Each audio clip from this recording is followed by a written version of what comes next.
This is Atomic Shinobi, and today I'm going to narrate first part of What If Naruto and Kurama Hide Their True Self.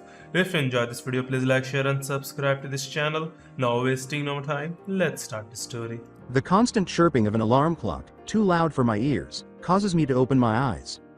I remove my head from the warm pillow, turn off the infernal device, and look around drowsily.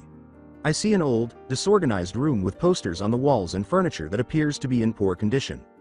I moan. I say, "You did it again, bastard," and all I get in return is a quiet mental cackle. With a satisfied sigh, I stretch my limbs and roll around and on my back, causing the bed to creak under my weight. I think about what happened and what will happen for a long minute while I'm like that. I let out another sigh, this one from exhaustion. Once more, the fox interfered with my life and death. I get up and move quickly over to the wall. Mounted calendar by the door. I know it's unnecessary, but I must. I examine it, counting the days that have a red X on them until I come to the first one that doesn't. First step to become Hokage. Genin exam. Kick their ass, is written in a scrawl in its place. Even after reading it innumerable times, I can't help but laugh a little. I enter the tiny kitchen and seize the first food item I see. It's a cup of instant ramen, which is odd. I laugh once more. I was such a fanatic. On a chair by the bed, my faithful jumpsuit is waiting for me. The scent is a combination of rain and wood, with a hint of blood. Still, I wore it. I have a very good sense of smell. Except for an Inuzuka, of course. I doubt anyone could see anything. I climb out the window and onto the roof of the building that houses my small apartment after I've finally secured my weapons to my belt and holsters. Using small bursts of chakra beneath my feet, I slowly increase my speed and leap over the nearby store before continuing on to the next. I watch with a sort of affection as the hidden village of the leaf flies by quickly. Under the early morning sun, Konoha is beginning to awaken, and its inhabitants are already moving about. I smile as I leap from one roof to another. Being young again feels good. No migraine, no bone aches, and no constant fatigue. I'm powerful, vivacious, and for the first time in my life, I fully comprehend and concur with all of Maeda Guy's and Rock Lee's rambling remarks regarding the power of youth. As I land on a chimney and pump a grain of chakra in my leg muscles, I nearly yell something along those lines before leaping high into the air and heading for another building. I hear a knowing cackle in my head, and I can tell it's contagious because I start laughing too. In my mind, a mocking voice murmurs, "You're all talk. Stop talking, fox. For once, don't ruin this tranquil moment," I say. "You will allow me to rest when you are weary of it all." He responds, "Brat," and I roll my eyes at the offensive term. "I'm destined to be immortal, and that won't change," I say. "Be a good boy now and get the carnage going." I snort. To call someone who has lived for thousands and thousands of years a boy is utterly absurd. Calling someone a brat was already excessive. The Kyuubi would be younger than me if he didn't go back in time himself. "The carnage, as you call it, will probably take years to start," I say in my internal voice, a little annoyed, and I'm not sure if I'll participate. I see a smile on his face.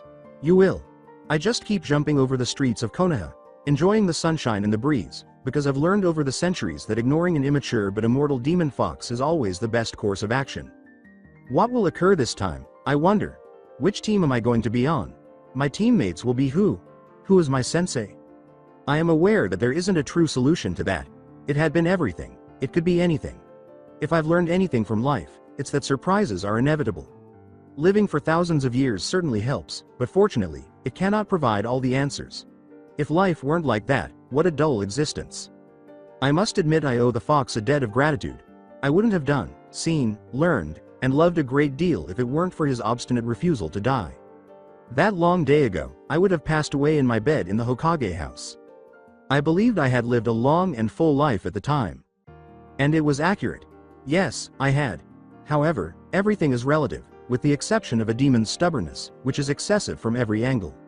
He never explains to me how, but the Kyuubi refused to accept death that day and somehow transported our intertwined souls back in time to my 12-year-old body, which was almost 90 years ago. And one life came after another, and still another, and still another, and still another. And the fox saved his very sorry ass and a less sorry mind to start over whenever that inevitable day had arrived, the day I was to die. I truly am thankful, but occasionally, which, in my opinion, is roughly every third life, I grow weary of it and simply want to relax. If you want to die. Since my previous life was among the happiest I can recall, I pleaded with the Kyuubi to allow us to pass away. End with a bang is a phrase you know, in a way. However, here I am once more, prepared for a life I did not choose. Didn't is the keyword. Now, I'm not sure. I was an old man with wrinkles, weak and exhausted yesterday. I feel unstoppable, young and strong today.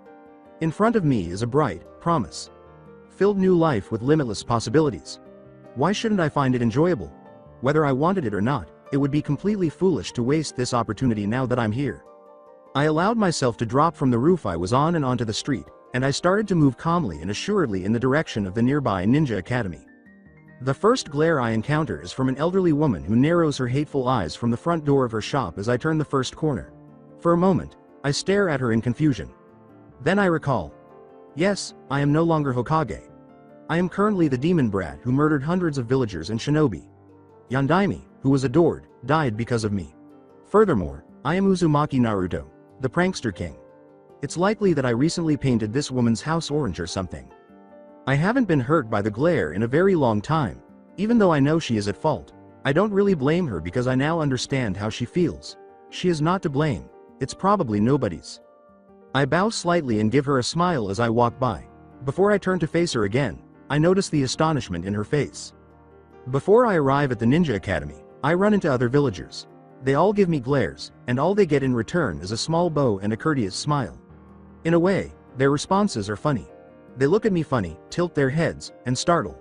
Most likely, they believe I'm planning something. As I enter the academy through the iron gates, I chuckle a little at that thought. Even though I'm quite early for the test, other students have already arrived. After all, it's a significant day.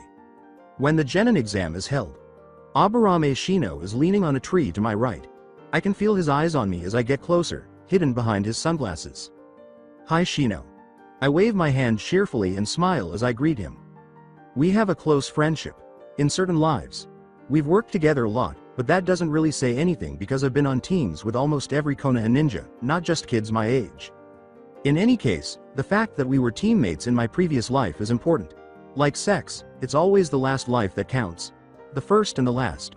Regardless, there wasn't a day that went by before I woke up in this new life when someone didn't bring up the notorious Team 8, Aburame, Hyuga, and Uzumaki. Uzumaki, he responds, nodding his head slightly.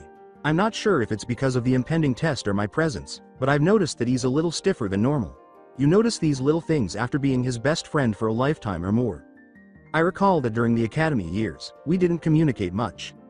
Peering behind his jacket's high collar, where the tiny insects typically congregate when he isn't concealing them, I inquire, how are you and your Kikai bugs? It turns out that there are some buzzing insects flying in and out of the coat. He responds solemnly, we are ready to perform at nearly 100% of our potential, and I smile back at him. Perfect. Good luck with the exam then. He nods a little hesitantly, as if unsure of the whereabouts of the boisterous boy who goes by the name of Uzumaki Naruto, and I leave. He won't be the only one, in my opinion, who is curious about that. As I made my way to the academy's actual entrance, I saw a familiar face again, this one with a vertical red mark on each cheek. Inuzuka Kiba instantly turns to face me, a grin on his lips. Akamaru lets out a single bark on top of his head. With little to no malice, the boy asks, Hey Naruto. Do you plan on failing for the third time straight? I smirk back, very funny dog. Boy, in response. Sorry to disappoint you, but today I'm here to kick everybody's ass. Thinking that Naruto, who is 12 years old, would have actually said something like that, albeit a little louder, makes me laugh. Akamaru and Kiba both appear amused, though I'm sure their motivations differ from mine. To the laughter of those around him, he yells, and how will you do that? You won't even be able to kick the ass of one of your sick clones.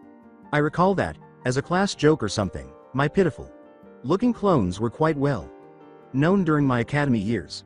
I also recall how, in a bittersweet way, even something as humiliating as that made me feel somewhat acknowledged. When someone taps him on the shoulder, he turns around, and I simply smile at him. I'm actually quite excited to dispel my cage bunshin just to get his recollection of Kiba's disbelief when he saw my clone standing behind him grinning broadly. I see that other students are observing the scene in wonder as the Inuzuka actually freezes in place.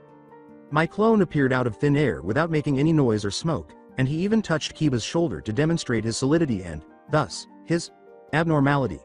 It appears that I did not use any seal. Not so sick after all. Kiba. Bunshin, the cage, sneers. Now bend down a little so I can kick right where the sun doesn't shine. Someone begins to snicker as the clone's speech seems to break the stillness around us. I advance a step and dispel him with a punch to the head. I frown disapprovingly and complain, "What a smug smart ass," as his memories come flooding back to me. The mental picture of Kiba and Akamaru looking completely stunned and with their mouths hanging open makes me smile broadly. "How did you do that?" the dog boy asks as he gathers his thoughts. "Well, first you lift your arm, then you close your hand in a fist and finally you bring it down." Kiba interrupts me angrily, saying, "Not that. How did you do a solid clone?" before muttering to himself, "Now who's the smart ass?" I give a small smile. I don't offer to teach him the advanced technique because I know he couldn't handle it with his low chakra reserves. It's called Cage Bunshin no Jutsu. It's a different jutsu than the one used to create a normal Bunshin, and it actually requires different seals. Right now, I doubt he would even accept my assistance. Kiba is a very stubborn individual who also has a tendency to be quite proud. I learned that from years and years of friendship. Not just that, though. More akin to a comprehensive synopsis of his whole character. I'm gonna enter and take my seat now. Good luck with your exam. I dash into the building and out of sight before he can respond. Probably because it occurred in some of my previous incarnations, I appear to recall the conversation I had with him. I can't be certain, though. I tend to forget the small things after living for thousands and thousands of years. Students are already occupying half of the classroom. Most of them are future shinobi of the leaf, as far as I can tell. By the time I became Hokage and commanded everyone to move around, those whose faces I can't recall had most likely either died or given up their ninja career. I'm sure I know every man or woman who could become a shinobi of Konoha, even though I didn't always become Hokage in my previous lives. "Hi everybody," I exclaim, grabbing everyone's attention. As I wave my hand in greeting, the hum of the various conversations pauses for a moment before all of the students resume their previous activities. I walk to the back of the classroom and find the last row of seats. Hyuga Hinata is already there, pushing her forefingers together in a nervous motion while sporting a lovely flush. How much more adorable could she get?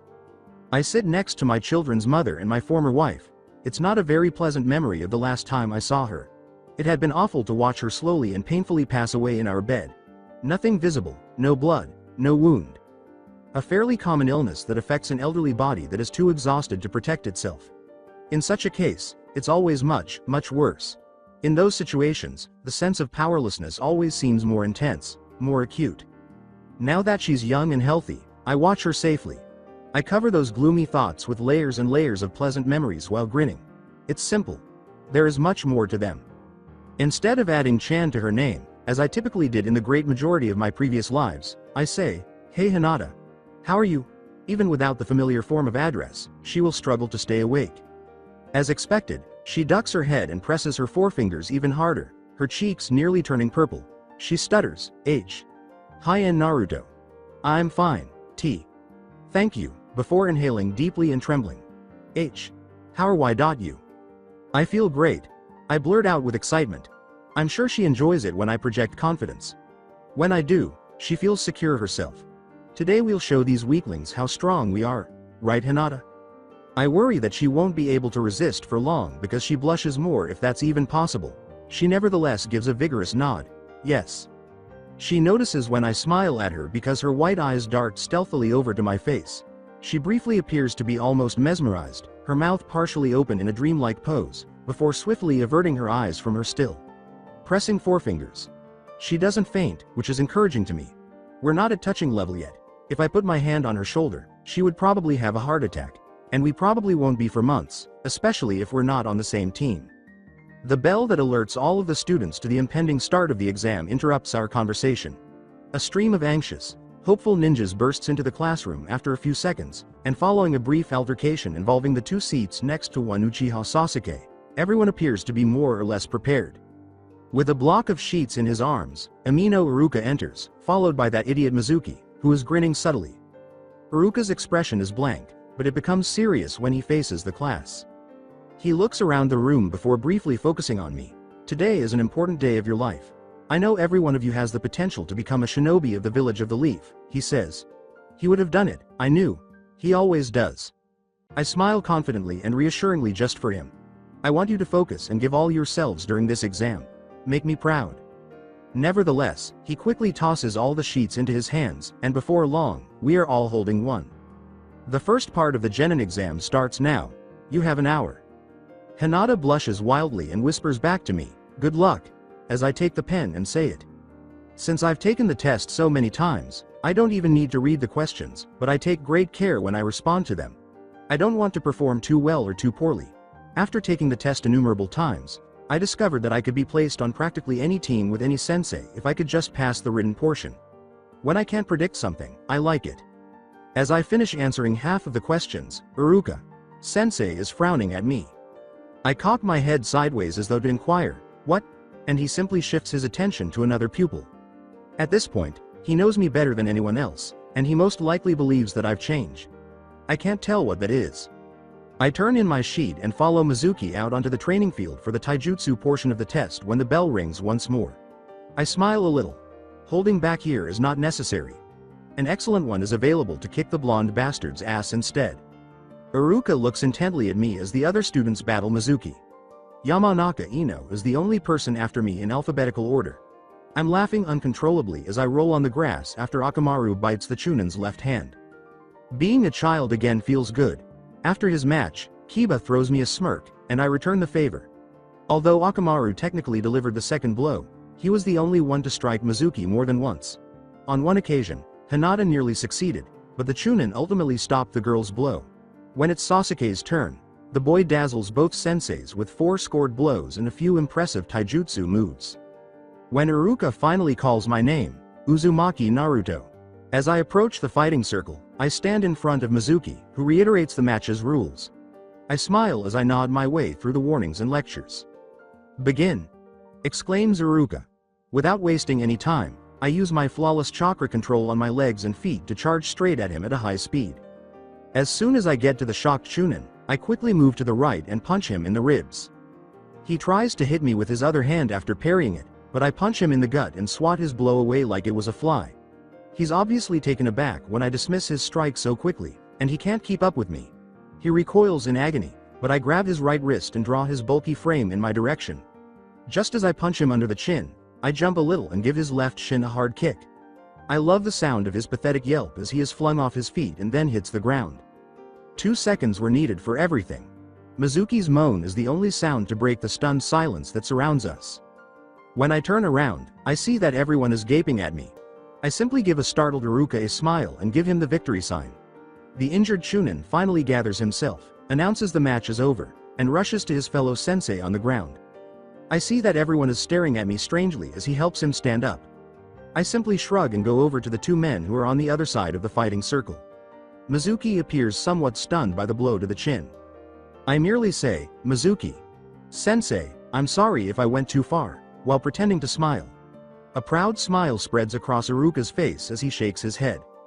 "Don't worry, Naruto. Your attack was well within the rules. You did well." I give him a smile and give him a small bow before walking out of the circle again. I walk over to where Ino is staring at me as if I've grown a second head on my shoulder. I mumble, "I injured his left shin." "What?" "Again, his left shin," I say. "It's injured. I thought you could use the information." The attractive girl looks at me in even greater bewilderment, but I ignore her. Her name is then called for the taijutsu match, and she enters the circle while giving me one last look. I watch as Mizuki waves his hand dismissively while the 2 senseis converse for a while. I smile. The bastard is trying to downplay it. We shall see if Ino will exploit it. Usually, she does it well. She attacks weaknesses when she notices them. I'm not just referring to a fight, either. She didn't think much differently about our marriages. It adds to her allure. "Begin."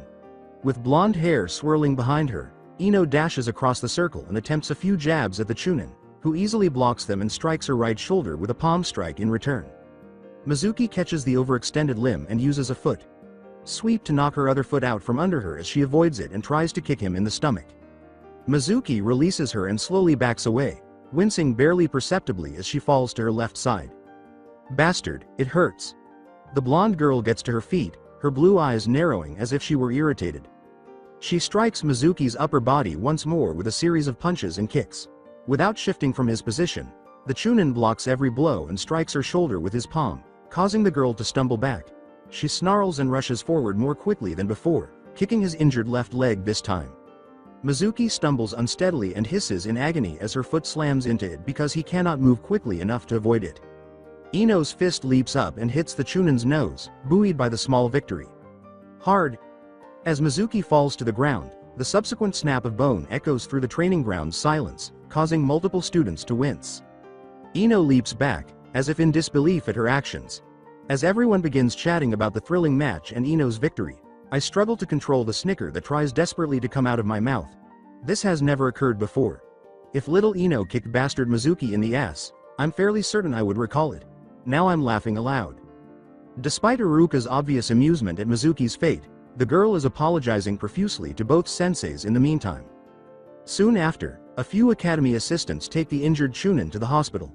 Now, following the customary argument with Sakura regarding Sasuke, Ino is staring at me with a red face, but I'm not sure if she's embarrassed or angry.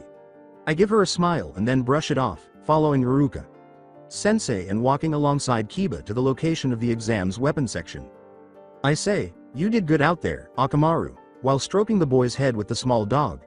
"If only you had had a more useful partner." "Hey," Kiba exclaims angrily. With a smug look on his face, he asks, "Didn't you see how I distracted Mizuki?" Sensei with my air. "Kick so that Akamaru could have an opening. It's called teamwork, idiot." "Oh, you did that on purpose? I thought you were just attacking randomly."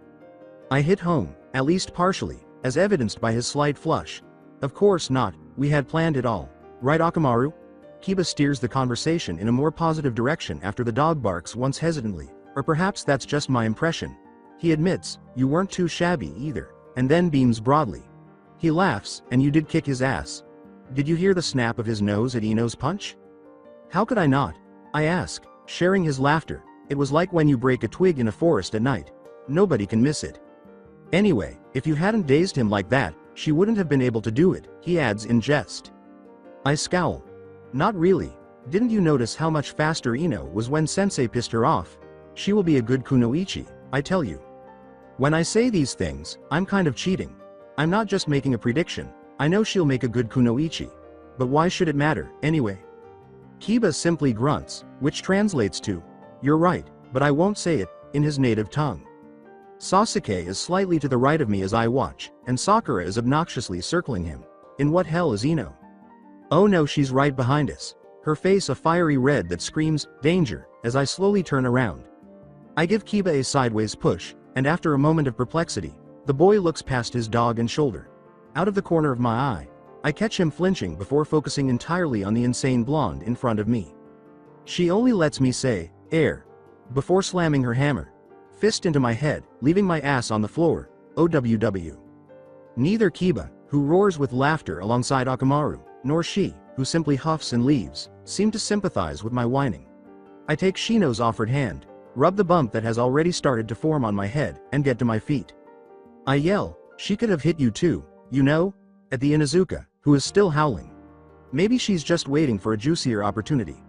His laughter is deterred by the sly gleam in my eyes. "That's it, she wanted to hit you on the head, but since Akamaru was there, she just postponed it. I wouldn't laugh that much if I were you." Kiba gulps and gives his dog a grateful pat. He looks at the dangerous blondes fading back. Why did she react like that anyways? It's not like we were insulting her or anything. "Oh yeah, now that you are about to be kicked around like Mizuki, you defend me," I'm grumbling. I wisely add, "I still have problems, anyway, she's a girl. Decades will pass before you'll understand girls." To myself. Kiba mutters indifferently. "Dogs are easier to understand." Of course, am I right? I bet bugs too, right Shino? Without hesitation, the boy nods. "Definitely." I smile at his stoic mask and at him. "Let's go," I say. There's an Aburame here, and I seem to remember there's not much before A and B in the alphabet. We head to Iruka Sensei, who is standing in front of several targets, after Kiba lets out a laugh. He calls out, "Aburame Shino," right away. Following a brief explanation from the Chunin, the reserved boy takes the stage and begins tossing his shuriken and then his kunai. Though perhaps a bit slow, Shino is powerful and accurate. Kiba shows his judgment when he begins using swords and axes to decapitate dummies. Impressive. But I'm better. I merely snort. When he's done, Shino turns back to face us and bows to Iruka. His forehead has a light coating of perspiration that I can see. How he manages to wear that coat all the time is beyond me. How do you assess your performance in the art of the ninja weapons which Iruka Sensei bestowed upon you? I inquire with an expression of confusion. Shino's only response is to raise his eyebrows above his spectacles. After a few seconds, Kiba laughs and I join him, but the Abarame's stiff shoulders and set jaw give the impression that he is irritated. Other than his clan and a few highly skilled Junins, I'm positive I'm the only one who could have noticed it. I say, "Oh, come on Shino. We're not laughing at you. We're laughing with you." Though I suppose it was too much to expect that he would actually laugh with us, he clearly relaxes. Or even grinned. Kiba smiles and asks, "Really? I'm pretty sure I was laughing at him." Avoiding a Kamwaru, I give the Inuzuka a back of the head smack, but the dog and boy growl at me. I ought to let them hear the growl of one of my inmates. The real thing is that the next student tosses his kunai and shuriken, and we watch. Long range weapons, or even better, long range attacks, are not Akamichi Choji's strong suit. In 20 throws, he only hit the target twice. He obviously didn't spend much time training with shuriken and kunai, perhaps because his clan primarily uses physical jutsus. It's almost as if no one ever offered him advice on how to improve his obviously flawed technique. However, he is fine with close range weapons. I call the round boy's name and interrupt him as he walks past me after finishing his exam. "May I give you an advice? About what?" he asks, sounding somewhat defensive. I pull a kunai from my holster and demonstrate my stance to him. "Your technique with shuriken and kunai." Here, I adopt a stance that is similar to the one he used. "See? You put your weight in the wrong side of your body. When you throw a kunai, you are like this." I give him my kunai, make a cage bunshin that is roughly the same distance from some of the targets we must hit in the test, and adjust his form. "You are unbalanced and use much more energy than necessary." Choji appears utterly perplexed by all of this and is passively following my instructions. "Throw it against my bunshin now," I repeat while giving him a light back pat. He narrows his eyes resolutely, licks his lips, and shuffles his feet a little. He throws the kunai with far greater speed and accuracy than he has ever done before, and it flies in the direction of my clone. Bunshin, the cage, avoids it and exclaims, "Yay!" in approval. "Oh," Choji murmurs in awe. "That's better." I give in and pull out a shuriken. Again. That's how we spend the next 15 minutes. Although I give the round boy additional guidance, I generally let him get to know this new form.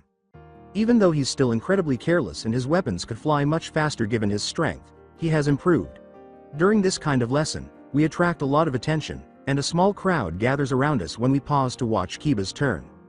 The little smirk that appears on the Inuzuka boy's lips when he returns is aimed as much at me as it is at the bug user, and he wasn't boasting when he claimed to be superior to Shino. My clone brings back all of the kunai and shuriken that Choji used, and I shake my head in amusement. Along with many of the students in the vicinity, the Akamichi watches him open-mouthed. I give a sigh. He's a cage bunshin, and yes, he's solid. I dispel him after putting my weapons in their appropriate holsters and keep watching the test. Sasuke exhibits the best technique and scores, as anticipated, and strangely, he pauses his pouting to give me a sly smile. That nearly makes me laugh aloud. Instead, when Iruka Sensei calls my name, I just smile and go to him. I set down the axe and return to the student circle after the final dummy has been decapitated. With great pleasure, I return his smirk when I see Sasuke. I performed flawlessly and received the highest possible score. "Dobi, take that." I give Ino a small smile as she walks by to take her test. I mumble, "Good luck," and then I rejoin Kiba, Shino, and Choji. Shino is his normal expressionless self, and the round boy is already crunching his chips. Instead, Kiba is observing me with suspicion. He asks me, "Are you really Naruto?"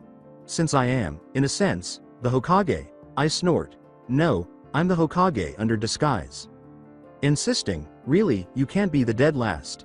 "Oi, I'm Uzumaki Naruto, future Hokage of Konoha. This exam to become genin is nothing. I'll show you all what the strongest ninja in the village looks like." I laugh so hard that I nearly ruin my fantastic impersonation of my younger self.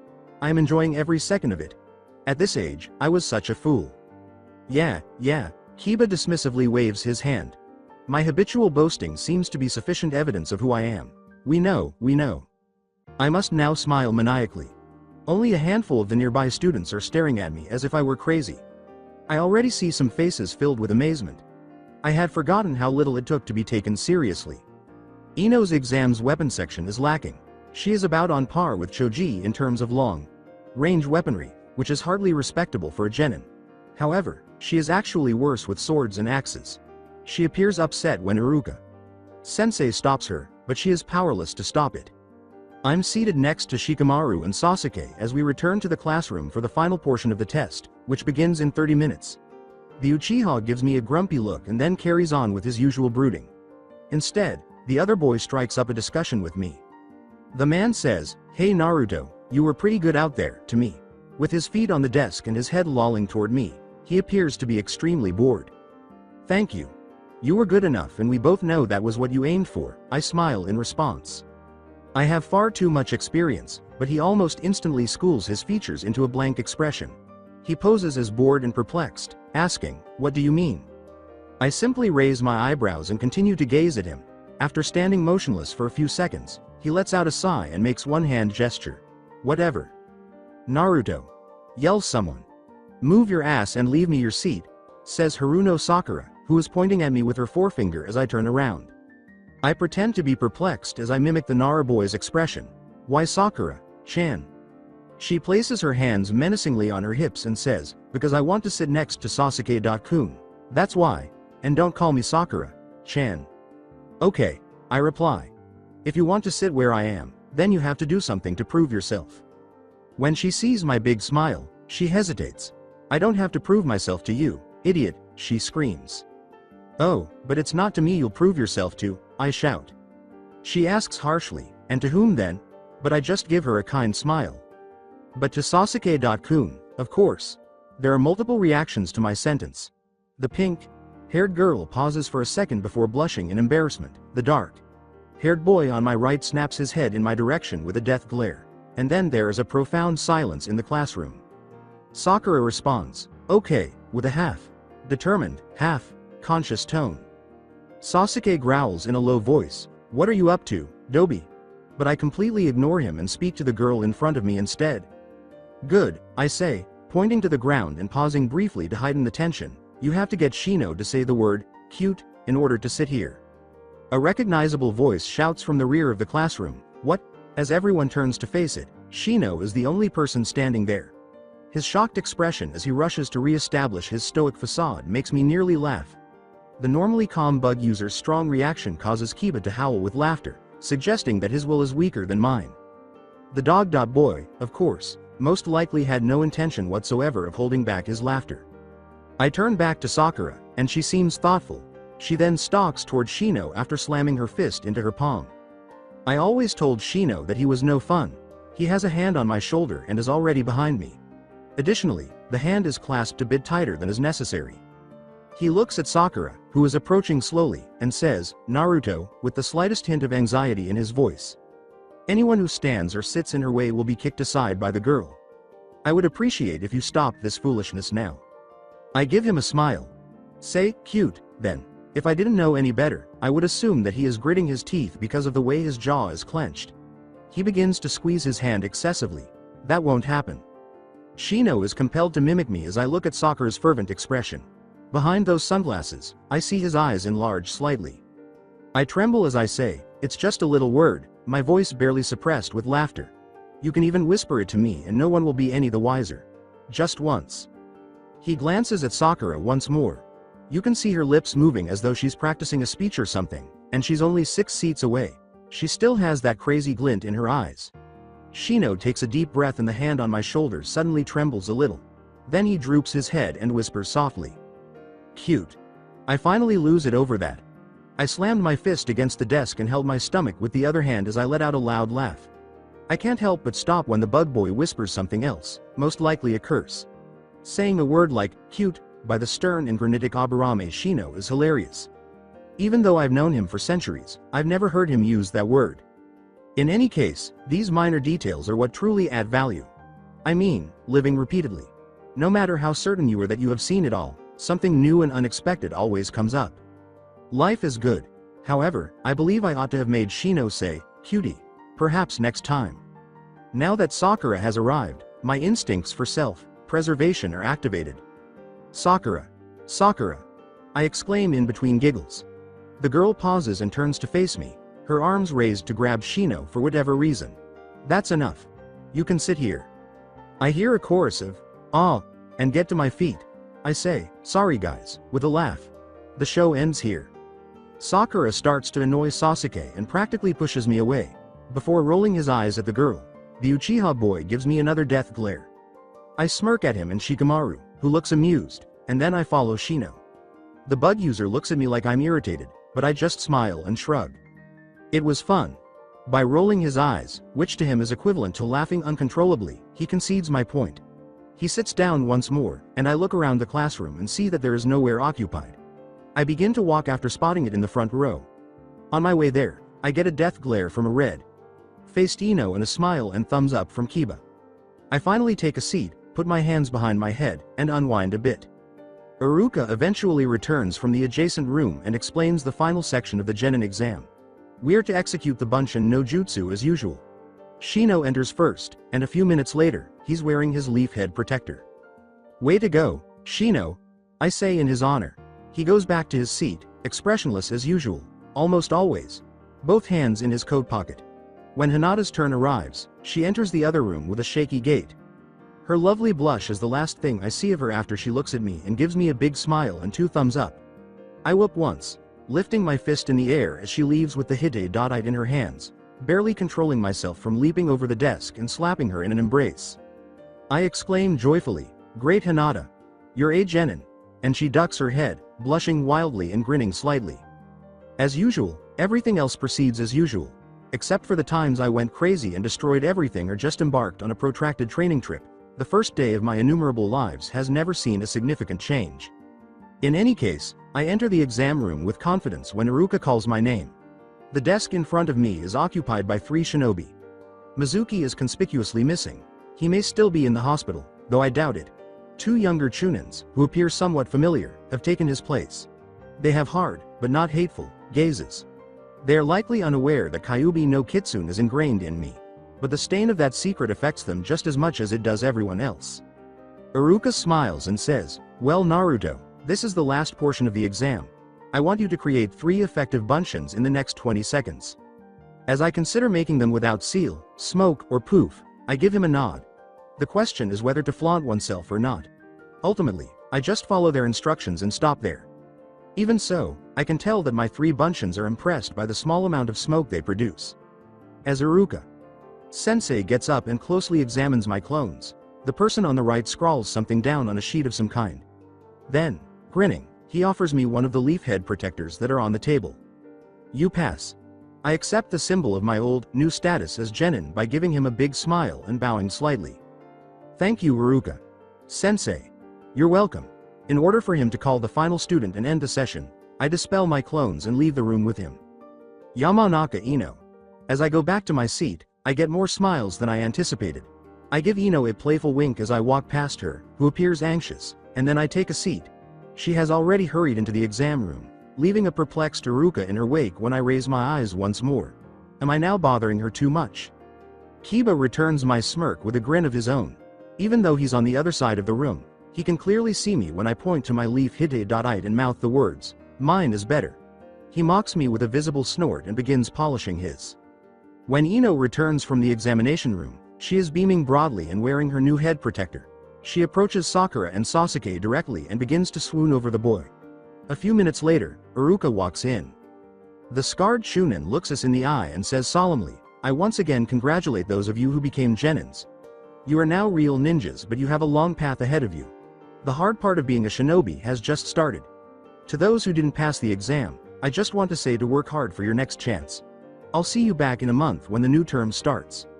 With the genins instead, we'll see each other tomorrow for your team assignment. Don't be late." Nevertheless, he leaves the classroom, leaving us to sulk and cheer. I'm heading to the Ichiraku ramen stand after a little Shino teasing and Hinata embarrassment. Don't get me wrong, but man, I missed that place. I still enjoy a good cup of ramen, but I've moved past my obsession. Ichiraku's stand is more than just a nice place to eat, though. During my early years, I essentially lived there. When I was truly alone, the elderly man was almost like a father figure. I exchange a bow for every sneer and a smile for every glare as I move through Konoha's streets. I would have resisted them in some of my previous incarnations. If anyone had the audacity to laugh at me, I would have killed them. I like to think that I had earned some of my outbursts of rage and anger. Furthermore, they weren't common and weren't recent anyhow. As I arrive at the stand and take a seat on a stool, the mouth-watering aroma of ramen fills my nostrils. Even though my mouth is more watery than ever, I manage to yell without spitting all over the place. "Oi, old man, one bowl of miso ramen for your favorite genin. Today we've got to celebrate." Ichiraku's head emerges from behind the bar and gives my head protector a proud look. He smiles and exclaims, "Naruto, I knew you would have done it, miso ramen coming up in a minute and it's on the house today." "Thank you Ichiraku-san," I exclaim with joy, "Ayame." The old man's daughter enters the kitchen from somewhere behind the stand and asks wearily, "What?" "Come here. Take a look at our customer." Curiously, she looks at the nearly empty stools and spots me on the left one. She doesn't notice the hite dotite on my head for a minute, but when she does, her hazel eyes begin to sparkle brilliantly. "You did it," she exclaims. "Yep," I reply, making a gesture I still occasionally use, scratching the back of my head.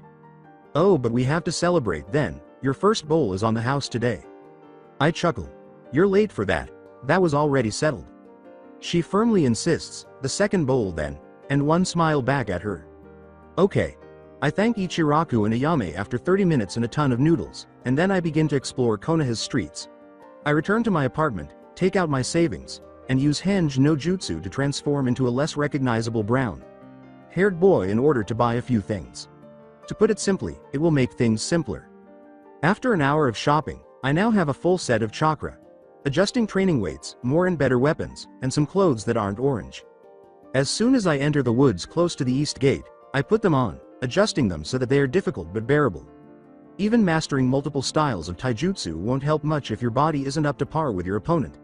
I will use my knowledge, experience, and chakra control to make up for the months it will take me to reach the best possible muscular build for my age. I start training a little harder for fun after I'm settled in and jog a little to get used to my new weight. At last, when I'm physically worn out, Konoha is beautifully illuminated and the sky is dark overhead.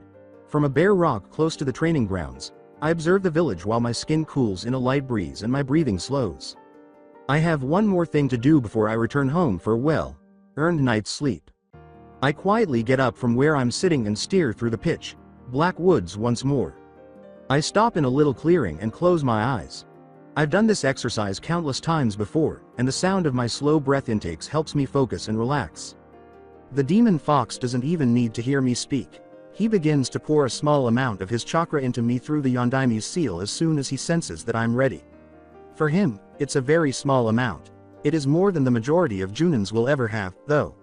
I can feel this red aura enveloping me, a powerful, intoxicating wave of energy igniting and nourishing my body. I sense a microscopical enlargement of my chakra coils. Then it's over with a final pulse. With the sound of the fox's laughter echoing in my mind, I inhale deeply. Every time we do this, he enjoys it. What a jerk. Before I rush to my apartment and take a cold shower, I open my eyes and blink a few times to get my vision back in order. Over the narrow path, the moonlight casts a translucent quality on everything. I can't help but feel excited about tomorrow and the team I will be working with as I leap out of the woods and onto the first house roof I see. It doesn't surprise me that I'm the last genin to arrive at the Ninja Academy, even though I arrive with about 5 minutes left on the clock. Absolutely not. I vividly recall how, on the day of the team's assignment in my first life, I was practically the epitome of excitement and smugness. Due to our small number, there are a lot of empty seats. After quickly looking around the classroom and giving Hinata a supportive grin, I move towards Shino and wave my hand amiably to greet him. A couple of genins give my new clothes a strange look. After years and years of only wearing orange, I suppose it can be pretty startling to see Naruto in blue. The bug user is more rigid than ever when I sit next to him, and more. There seems to be tension in the air that permeates the room. Although many students appear to be at ease as they converse, my millennium of experience conversing, working, and living with the great majority of them enables me to see the nervousness concealed behind their laughter and words. Instead, no matter how hard I tried, I couldn't feel anxious. I had too many experiences with this day to be troubled by it. It takes a few minutes before Iruka-sensei walks in, effectively putting an end to the incessant buzzing that permeates a classroom full of nervous pupils. It makes no difference that these students recently became ninjas. When the Chunin enters by himself, I can't help but smile because I'm pretty sure Mizuki got himself into trouble for attempting to steal the Forbidden Scroll in the Hokage Tower. After all, in all of my previous incarnations, the bastard received what was rightfully his. In other words, he was fortunate enough to wind up in prison after being severely beaten by either the Hokage or some Junins. Iruka always begins with the same speech. I think we could recite it together. He must use it on each batch of newly created genins. I look around for potential teammates while listening with half an ear. The memories of my previous life, when we were happily married, are still vivid in my mind, so I wouldn't mind at all if I ended up on the same team as Hinata. However, given that I have had romantic relationships with every girl in this room, and on multiple occasions, I believe I can honestly state that I have no particular preferences. Iruka. Sensei is already reading the members of Team 7 when I eventually get my ears and brain back in sync. I'll have to ask someone and probably look foolish if they put me in one of the earlier groups. Naruto, good start. Haruno Sakura, Uchiha Sasuke and Akamichi Choji. As Sakura celebrates as if she won the lottery, I consider the possibility of these three genins cooperating. The team is good. I believe there's no need to go into detail as to why they were referred to as the tank team in the past. Their attacking prowess is undeniable, and if the pink-haired girl turns into a medical ninja expert, as frequently occurs, all of their potential threats would significantly diminish, making them an extremely potent offensive team. Of course, there is the occasionally treacherous Sasuke to consider, but after thousands of years of practice, I believe I have mastered the art of avoiding that. Next, Team 8 interrupts Iruka. Aburame Shino, Hyuga Hinata and Inuzuka Kiba. I turn to look at Hinata.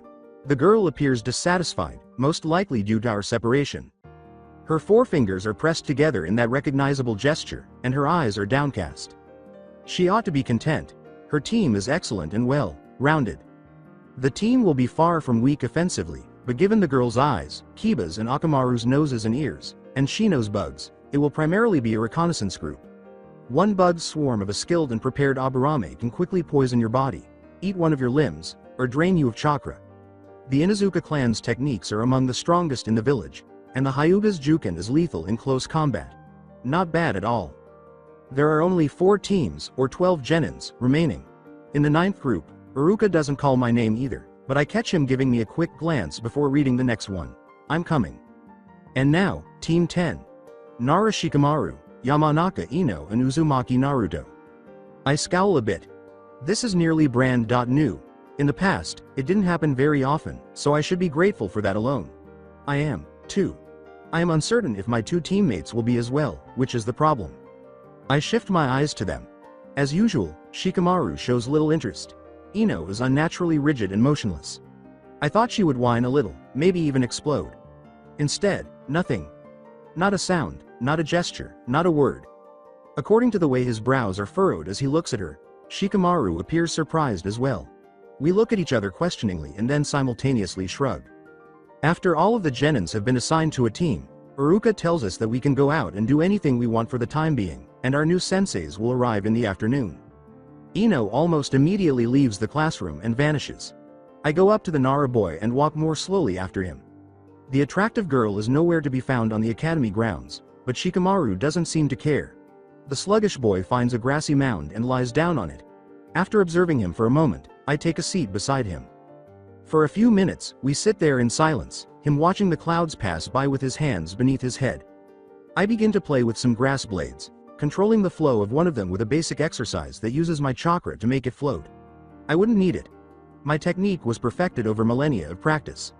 I'm not boasting when I say that I have the best chakra control of anyone on the planet. I gradually add more blades of grass to the first, then more and more, until they all float effortlessly, each going in a different direction. It's soothing. I don't have to pay much attention to the exercise, and I can let my thoughts wander aimlessly. It doesn't matter that I know Shikamaru is closely observing me despite her best efforts to hide it. I can't conceal all of my abilities from my own team, at least not all of them.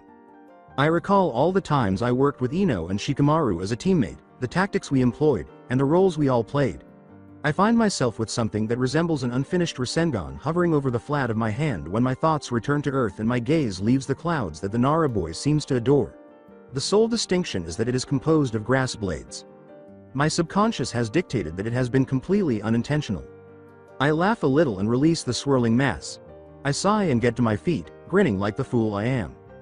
I declare, I'm starving, I'm gonna buy some ramen. Do you want anything? Shikamaru remains in his cozy position and simply shakes his head. Okay.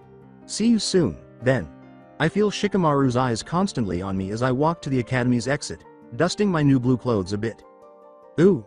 Move your ass, Shikamaru, hurry up. From a distance, I hear Ino's shrill yells, her sharp voice waning. Calmly, I start toward it. Even though I doubled some of my chakra with the weights I purchased yesterday, my stomach is full and I feel incredibly energized. I dart quickly and stealthily between the branches of the trees that encircle the academy's training area. Now I can see my teammates in front of me, with Shikamaru standing exactly where I left him an hour ago before I left to eat. With her hands by her sides in a threatening position, Ino stands a few meters next to him. Physically, the girl is already maturing. I can plainly see some round spots that I know will test my adolescent hormones. Shikamaru's question stops me just as I'm about to leap down and in front of them. What do you think of our team, Ino? I move closer to the tree trunk and crouch on my branch to benefit from its shadows. Listening to someone talk openly about you without even the slightest suspicion of your existence is really thrilling. Yes, I am certain that Shikamaru's true question was, what do you think of Uzumaki Naruto, Ino? The attractive girl gives a slight frown. Her voice sounds like a child's. I think I should have been in the same team as Sasuke-kun.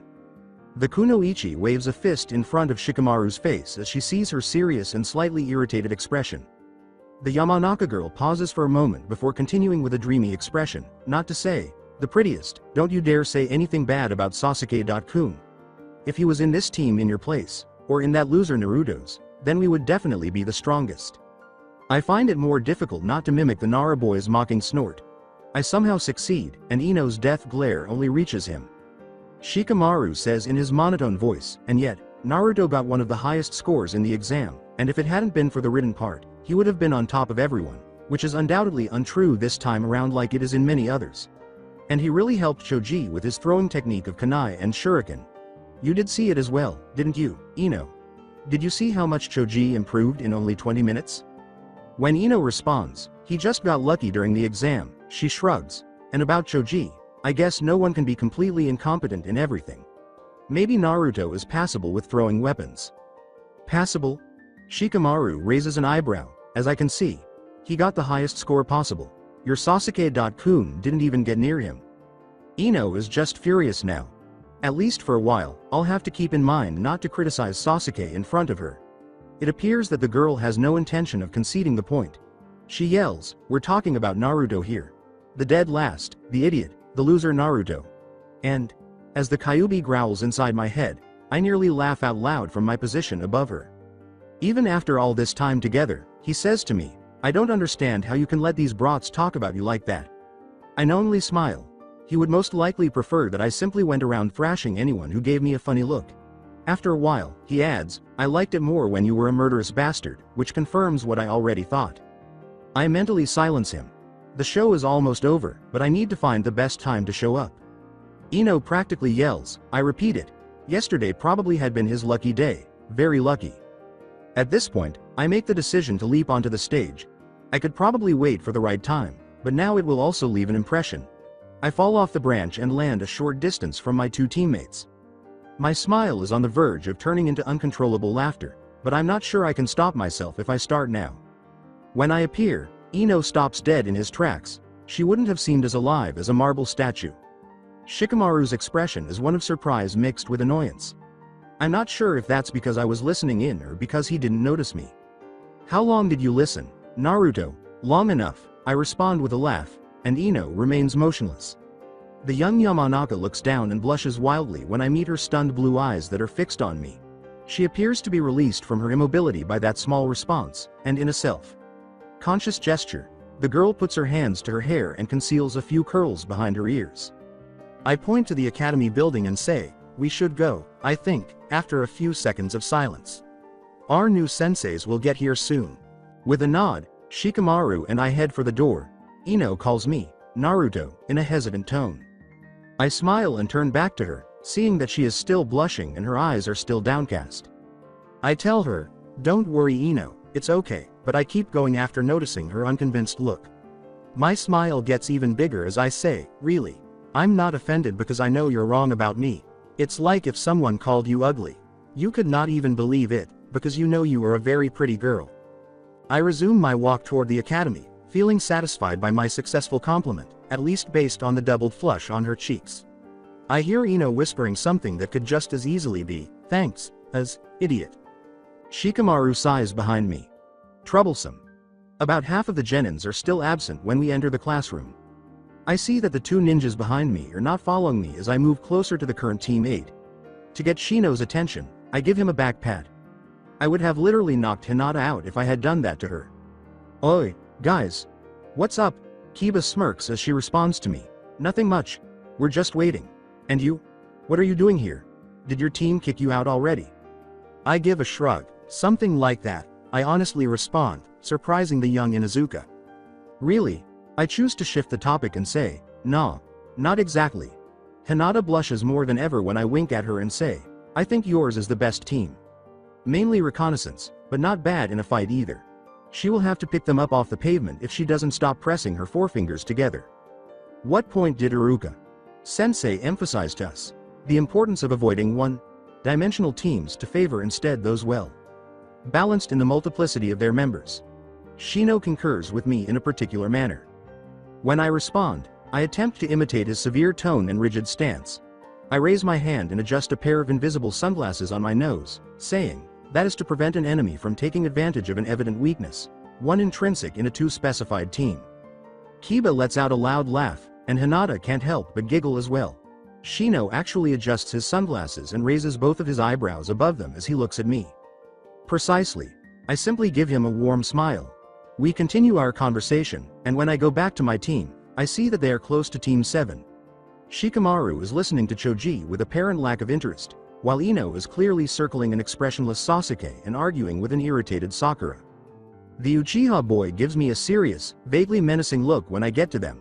I could be concerned if I didn't know that I could beat the living daylights out of him without even touching him, perhaps. Follow me outside, Dobi. Without waiting for my response, Sasuke turns around and vanishes from view outside the academy's doors. My only response is to raise my eyebrows and give the others a questioning glance.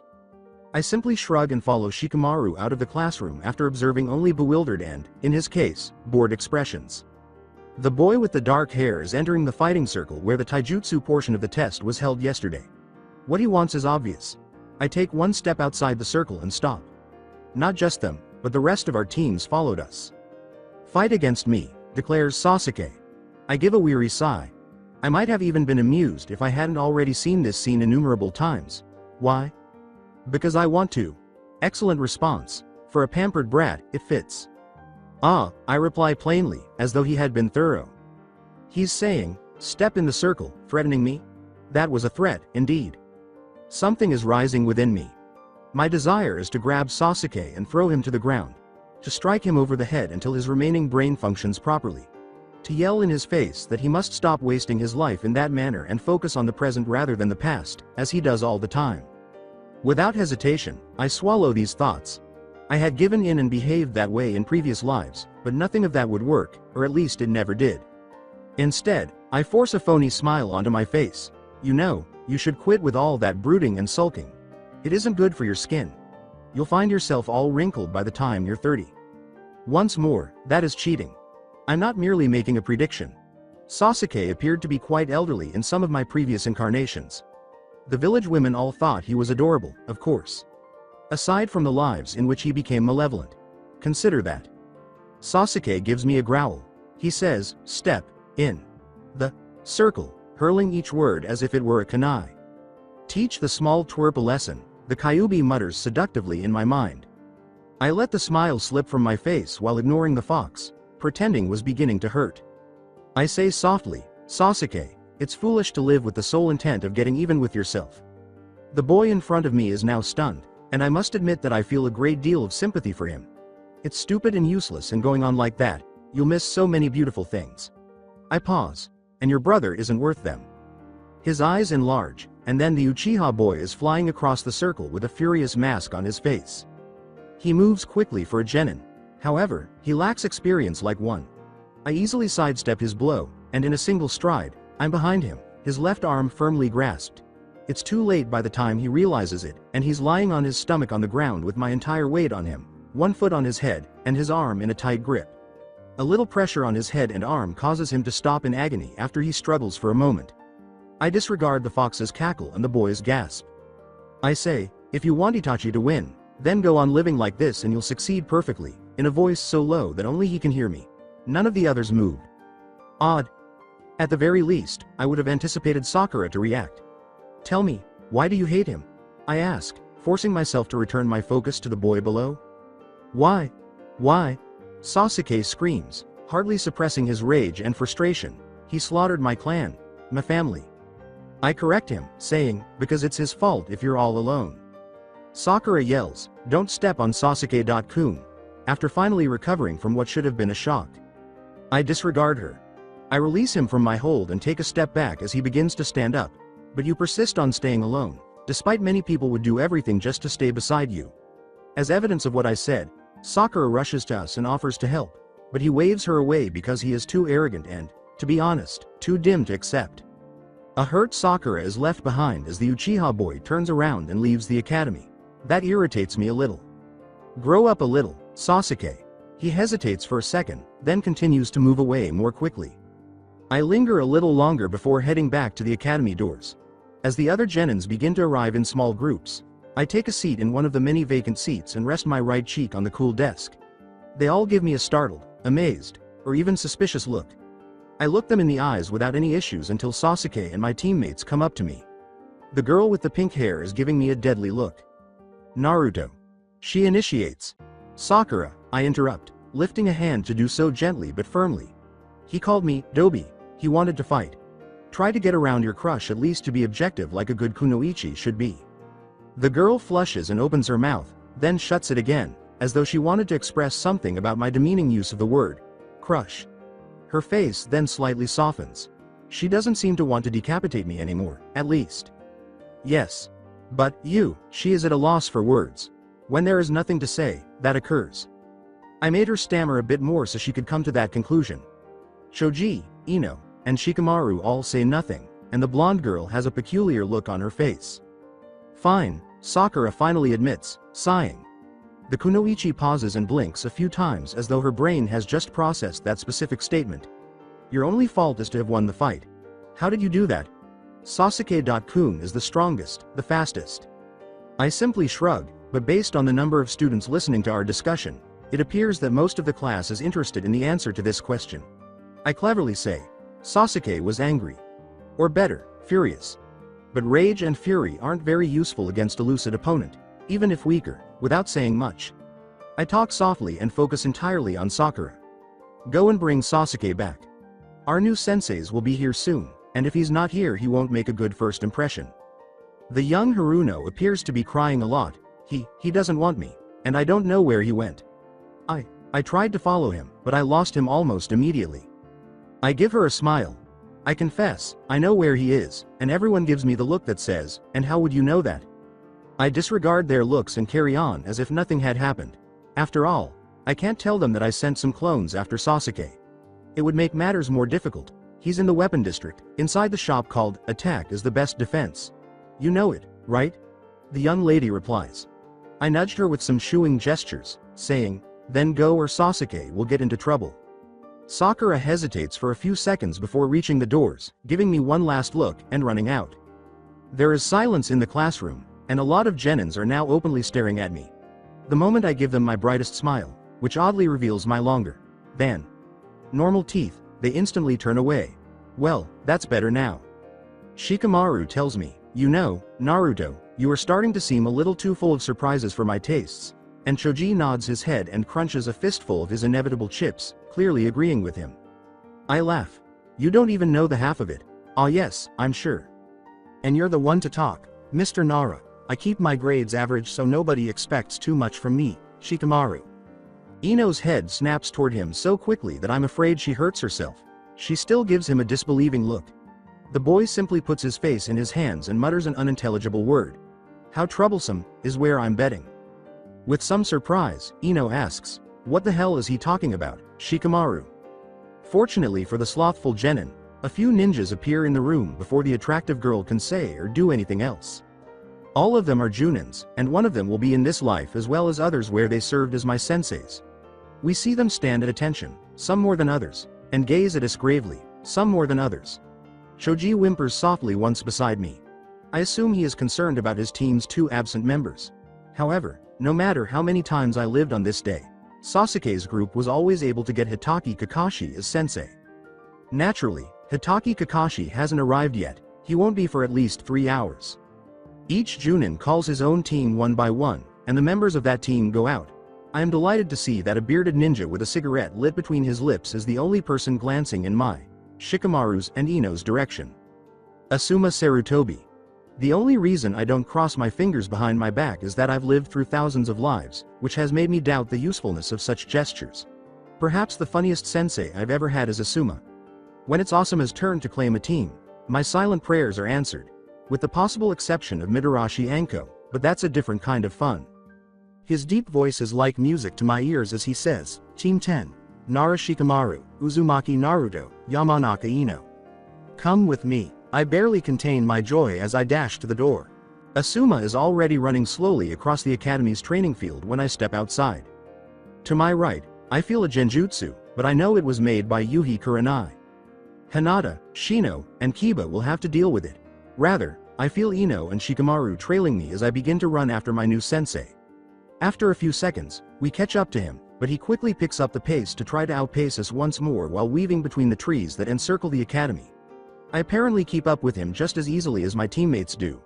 I think back to all the other times Asuma made us do something similar as I run. One of his favorite workouts was this one. Ino begins to fall slightly behind when the Hokage's son picks up the pace for the 5th time. Shikamaru also appears to have some difficulty keeping up with us for the 7th time. My 2 teammates' inability to use their chakras effectively is the reason I feel so rejuvenated, not because my body is more trained than theirs. Though that may also be a factor. They most likely don't know how to pump it beneath their feet to speed up, and they can't use it to build muscle like I can. Asuma stops on a bare hill overlooking the entire village just as Ino is about to vanish from view. I stand next to him and look down at the scenery. A weary Shikamaru arrives after about 30 seconds, followed by a red-faced, panting Ino a few minutes later. Her legs ultimately make the decision for her, even though she appears unsure about whether sitting is a good idea. The young Yamanaka grunts unladylike and lies down on her back, trying to catch her breath. I choose to speak up after a few minutes of quiet, broken only by the sounds of the village in the distance. Sensei, is there a reason why you brought us here? This was unlike anything Asuma had done in any of my previous incarnations. I realize now that I must have thought the same thing in a past life when I observed that the Junin never performed the same test more than once. This explains why the Hokage's son is so exciting and utterly unpredictable. The man swivels and gives each of us a direct look. He says, "Look down there," and we do as he says, with Ino raising herself up on her elbows. That is the village of Konoha, the village you swore to protect by accepting the head protector you're wearing. You'll have to give your best and even your worst to that village and its Hokage. There's no other way. Here he takes a moment to reflect. Well, there is another way actually, but I don't recommend it, he continues with a smile. I raise my right hand to my Hite Dotite and make a horizontal motion with my thumb sliding across its surface. The alternative involves turning into a missing ninja, whose emblem is an incision that extends from side to side across the head protector. With a more solemn expression, Asuma nods. So, he says, rubbing his hands together and giving one clap. Why don't we sit down, sunbathe and chat a little, When the Junin falls, he faces Ino and Shikamaru and I follow suit. He takes another drag from his cigarette and continues talking after stretching and yawning for the next 10 seconds. We nod our heads, and the Hokage's son asks, "What do you say if we introduce ourselves to each other?" Well, I think it fair if I go first. My name is Sarutobi Asuma. I like smoking my cigarettes, playing almost every existing game in the world, and fighting strong opponents. I dislike those who lecture me about smoking, and sadly there are far too many, and I hate arrogant people and cats. They're really awful. His irritated look is funny. He leaves out that small fact about his father. This will be my first genin team, as until 2 years ago, I worked as guard of the Land of Fire's daimyo for more than 10 years. That's all, I think. He never does. Now you, Naruto, right? Introduce yourself. Okay, I say, grinning broadly. My name is Uzumaki Naruto, and I enjoy having fun in all forms. I also enjoy fighting strong opponents, I add, but they are very rare nowadays. One day I'll become Hokage and I'll have the respect of everyone in the village. Ino and Shikamaru were obviously taken aback by my final remark, which was delivered in a matter of fact manner, as they had anticipated something more akin to boasting and bragging. After all, they need to start thinking about me again. Because the me they will have to deal with going forward is a different one. Asuma. Sensei makes an interested face at my last statement and nods at everything, as though he was unaware that it was my dream. Yes, absolutely, I do believe it. Your turn, Shikamaru. Before beginning, the boy gives a single, bored huff. I'm Shikamaru Nara. I like sleeping and playing shogi. I don't hate anything, that's too troublesome. But I mildly dislike annoying people. And my mom? Well, she falls into the annoying people category, really. Asuma smiles as I laugh a little. I believe that Ino's huff is merely a result of feminine sympathy. The Hokage's son turns to face her. Ino. Here, only Asuma is able to suppress a snort, but only because he is unaware of the Uchiha boy and how unlikely it is that he would shop with anyone, much less Ino. Yes, my name's Ino Yamanaka. I love going out to shop with my friends and with Sasuke-kun, he says. She gives Shikamaru and me a death glare and continues. I hate those who don't respect nature, adding, and those who look down on me because I'm a female ninja. She nods her head, seemingly satisfied with her personal synopsis. Perfect, says Asuma. Now I want every one of you to introduce your teammates. Ino asks in confusion, what? And I can't help but smile. I anticipated that. It's another of the Hokage's son's favorite games. With the cigarette hanging from the left side of his mouth, Asuma gives the girl a charming smile and says, it's easy. You have to give an honest and detailed description of Shikamaru and Naruto and they will do the same with you and each other. You start, Ino. She asks uneasily, why have I to be the one to start? But the Junin simply shrugs. Fine, she sighs. The girl gives me a look, then turns away and fixes her gaze on the Nara boy. She makes a playful gesture with her tongue, saying, Shikamaru is the laziest person in the village, but I'm pretty sure even in the other countries he has not many rivals. As if the Nara boy couldn't hear, she adds in a private voice, we know each other from when we were little, so I know it, to Asuma. The Hokage's son, for his part, merely gives a solemn nod. He doesn't talk very much, but when he does he's annoying as hell. My father often dropped me by his family and I was always the one who did all the talking. Shikamaru complains, there's a thing called silence, you know, but Ino doesn't listen. When he doesn't sleep, he's always hanging around with Akamichi Choji who is almost as lazy as him. But he at least talks a little more, even if with a mouth full of chips. She says with some disdain. She chooses to make her point as if it hadn't already been made. Oh, and at the academy, he always ended up in trouble because he never did his homework. If something requires some kind of effort, then be sure he won't do it. Asuma asks, half amused, anything else? A good thing perhaps? She confesses, well, his fishnet t-shirt isn't bad, and everyone but Asuma rolls their eyes. Instead, the Junin points at me and nods his head. Now Naruto. Without glancing at me, Ino starts hesitantly, Naruto. It takes a few seconds for her to start talking, and I can't help but smile. Naruto is loud and annoying. He always pulls pranks on the villagers and shinobi, going way over the line. He too always ended up in trouble at the academy, but more for doing something stupid than for not doing homeworks. He tries to compete with Sasuke-kun, but he's not. She hesitates as she darts her blue eyes toward me, and I have to bite the insides of my cheeks not to laugh. She obviously recalls me standing on top of the Uchiha boy just 30 minutes prior. Anyway, he can't do a basic jutsu like the henge to save his life. And have I really to talk about that awful orange jumpsuit of his? I laugh this time at her disgusted expression as I lean on the grass behind me. At least, she says after a moment, glancing at my new blue clothes, he wears something decent today. Asuma grinned. He's attempting to lighten the mood, but there's no need to lighten it. We'll have to do something about that jumpsuit then, Naruto. He likely believes that what Ino said was harsh. If my memory serves me correctly, he should have been there an hour ago when he called me the dead last, the idiot, the loser Naruto. I smile back, I'm not promising anything, I say. Asuma nods, okay, your turn Shikamaru. Have I really? Sighs the boy. With a deep voice, the Hokage's son affirms, yes, you have, cocking his head to the side as though evaluating him. As he turns to face me, The young Nara sighs and says, 2 days ago, my opinion on Naruto wouldn't have been much different than Ino's. A loud, annoying braggart who always pulls pranks surmised his character well enough. He looks at me for a long time, removing his bored mask. But now, I don't know, I'm not saying he's not a loud, annoying braggart who always pulls pranks anymore, but I think that isn't enough now. He showed different aspects of his personality overnight. He seems more mature, not to say stronger and more skilled. He did defeat Sasuke and Mizuki Sensei easily after all, although he had probably been underestimated by them both. And he got one of the best scores in the exam and the best one overall in the practice portion of it. That makes me smile wolfishly, and out of the corner of my eye, I can see Asuma weighing me up with this new knowledge.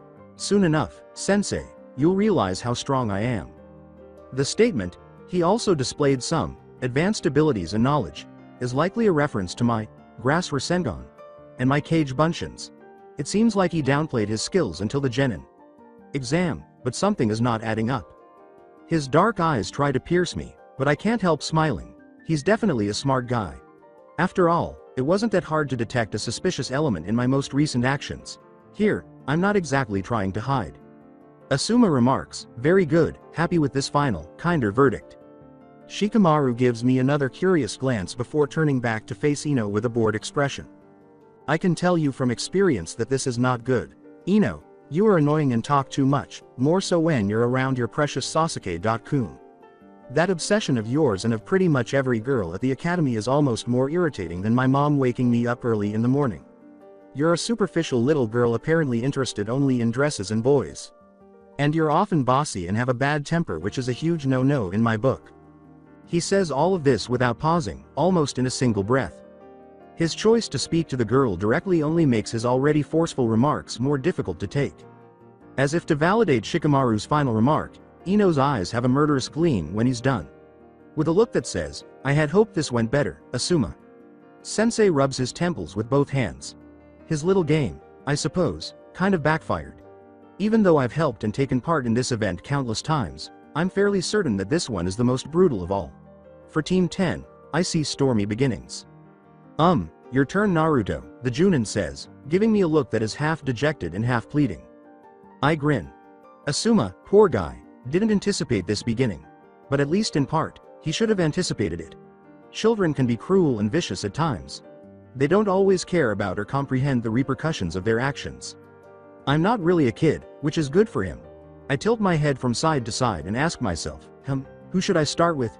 Ino has adopted a somewhat snobbish expression, while Shikamaru, as usual, is bored. First, women. The young Yamanaka visibly stiffens as I stare at her. Perhaps not now. When I turn to face the Nara boy, he gives me a drowsy look. I rub my chin thoughtfully and say, I could mix it up a little perhaps. I kind of miss having a white beard. However, there is nothing I can do about it. It won't show up for a while.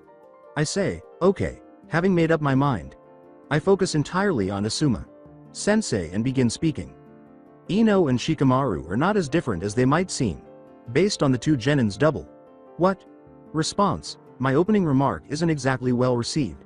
Their attitudes certainly are, and those are what we all see most of the time. She's passionate, he's apathetic. She's bossy, he's passive. She's energetic, he's lazy, and so on. That is why they rub each other the wrong way so much. I can tell that Asuma finds my statements fascinating and finds the constant sputtering between the two amusing. As he extinguishes his cigarette and places it in a suitable pocket of his Junin uniform, he nods his head and smiles knowingly. I really don't want to find out what unimaginable horrors are concealed there. I turn to face them when they attempt to deny it, but when things get serious, both are there, present for those they care about. Even for each other, yes, I continue. When Ino and Shikamaru exchange disbelieving glances, I feel that the statement, they both exude self-confidence and leadership, each in their own different way. When they absolutely want something, they do whatever is necessary to get it, needs to be explained. I tell her, consider what he's accomplished at the academy. I subtly imply that I did the same, and the girl gives Shikamaru and I two shocked looks. He could have easily been the best student of our class in almost everything. Still, he chose not to stand out, and don't underestimate how difficult it is to hold back like that. Believe me, I know. Anyways, what I mean is that you are more similar than you think, and that both of you have what is needed to become a good shinobi of the leaf. Since I know them so well, I could have said something more specific, but really, there was no need. The thoughtful silence that follows my last comment suggests that I have already made my point. Shikamaru and Ino are observing one another with highly doubtful looks. Even though Shikamaru is very smart and perceptive, he is still a young child, and Ino can be very stubborn. To get the dead last to notice and, hopefully, accept it, it will take more than a few words. Asuma. Sensei says, very good, and gets to his feet. He dusts his green vest and then smiles at us after saying, now that we know each other fairly well. In response to our disbelieving expressions. For a starting point, we can pass to something else. He looks around with a smug expression and says, I want you to show me your best shot. Ninjutsu, taijutsu, genjutsu, you choose. I want to see the thing you feel most proficient in. I think we have enough room here. I get up and extend a helping hand to Ino. After a moment, she takes it, and I assist her in standing up while I consider my options. I briefly consider showing Asuma the entire Rasengan, but ultimately decide to stick with my Kage Bunshin no Jutsu instead. It's unquestionably my favorite move, if not my best, and it holds significant emotional value for me. There are a lot more, but this one will be sufficiently remarkable. I choose to start first after observing my two teammates hesitating. Asuma. Sensei, may I? Go on, Naruto. I hope you're going to show me your infamous sexy no jutsu I heard so much about, he says with a grin. I will definitely wipe that smile from his face. I was prepared to hold back a bit by causing the seals to appear and allowing smoke and sound to be heard, but his smile convinced me otherwise. When thousands of Naruto suddenly appear all around us and shout aloud, "Oi!" that deafens me as well, even though I knew they would have done that. My smile widens considerably. I didn't perform any seal at all, and neither smoke nor sound forewarned of their arrival. All of this without exerting much effort. When the Junin sees Asuma's utterly stunned expression, the closest clone gives him a pat on the arm, and the Junin double takes. Shikamaru and Ino both have wide eyes and open mouths, so their expressions are not all that different.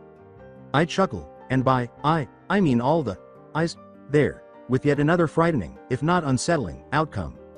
I stammer less than I thought I would when Asuma asks me, Naruto, are they Kage Bunshins? He begins testing the solidity of the clones by touching a few of them, and to his astonishment and joy, every single one of them is solid. When I say, yeah, and I can do a lot more, each Naruto nods in agreement. Shikamaru and Ino continue to stare at the crowd in front of them with their mouths hanging open. And behind them. Additionally, to their right. And walked away. I smile. So, what do you think, Sensei? His eyes are wide as he slowly turns to face me. He raises a hand, palm up, as though to silence me or stop me. He begins looking in one of his chest pockets and eventually pulls out a package of cigarettes.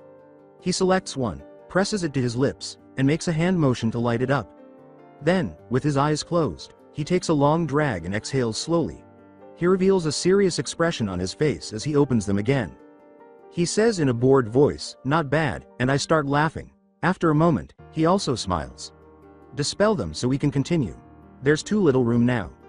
I laugh once more as my Kage Bunshins vanish, this time without making any noise or smoke. Asuma gives a disbelieving shake of his head. Ino, let's see what you got.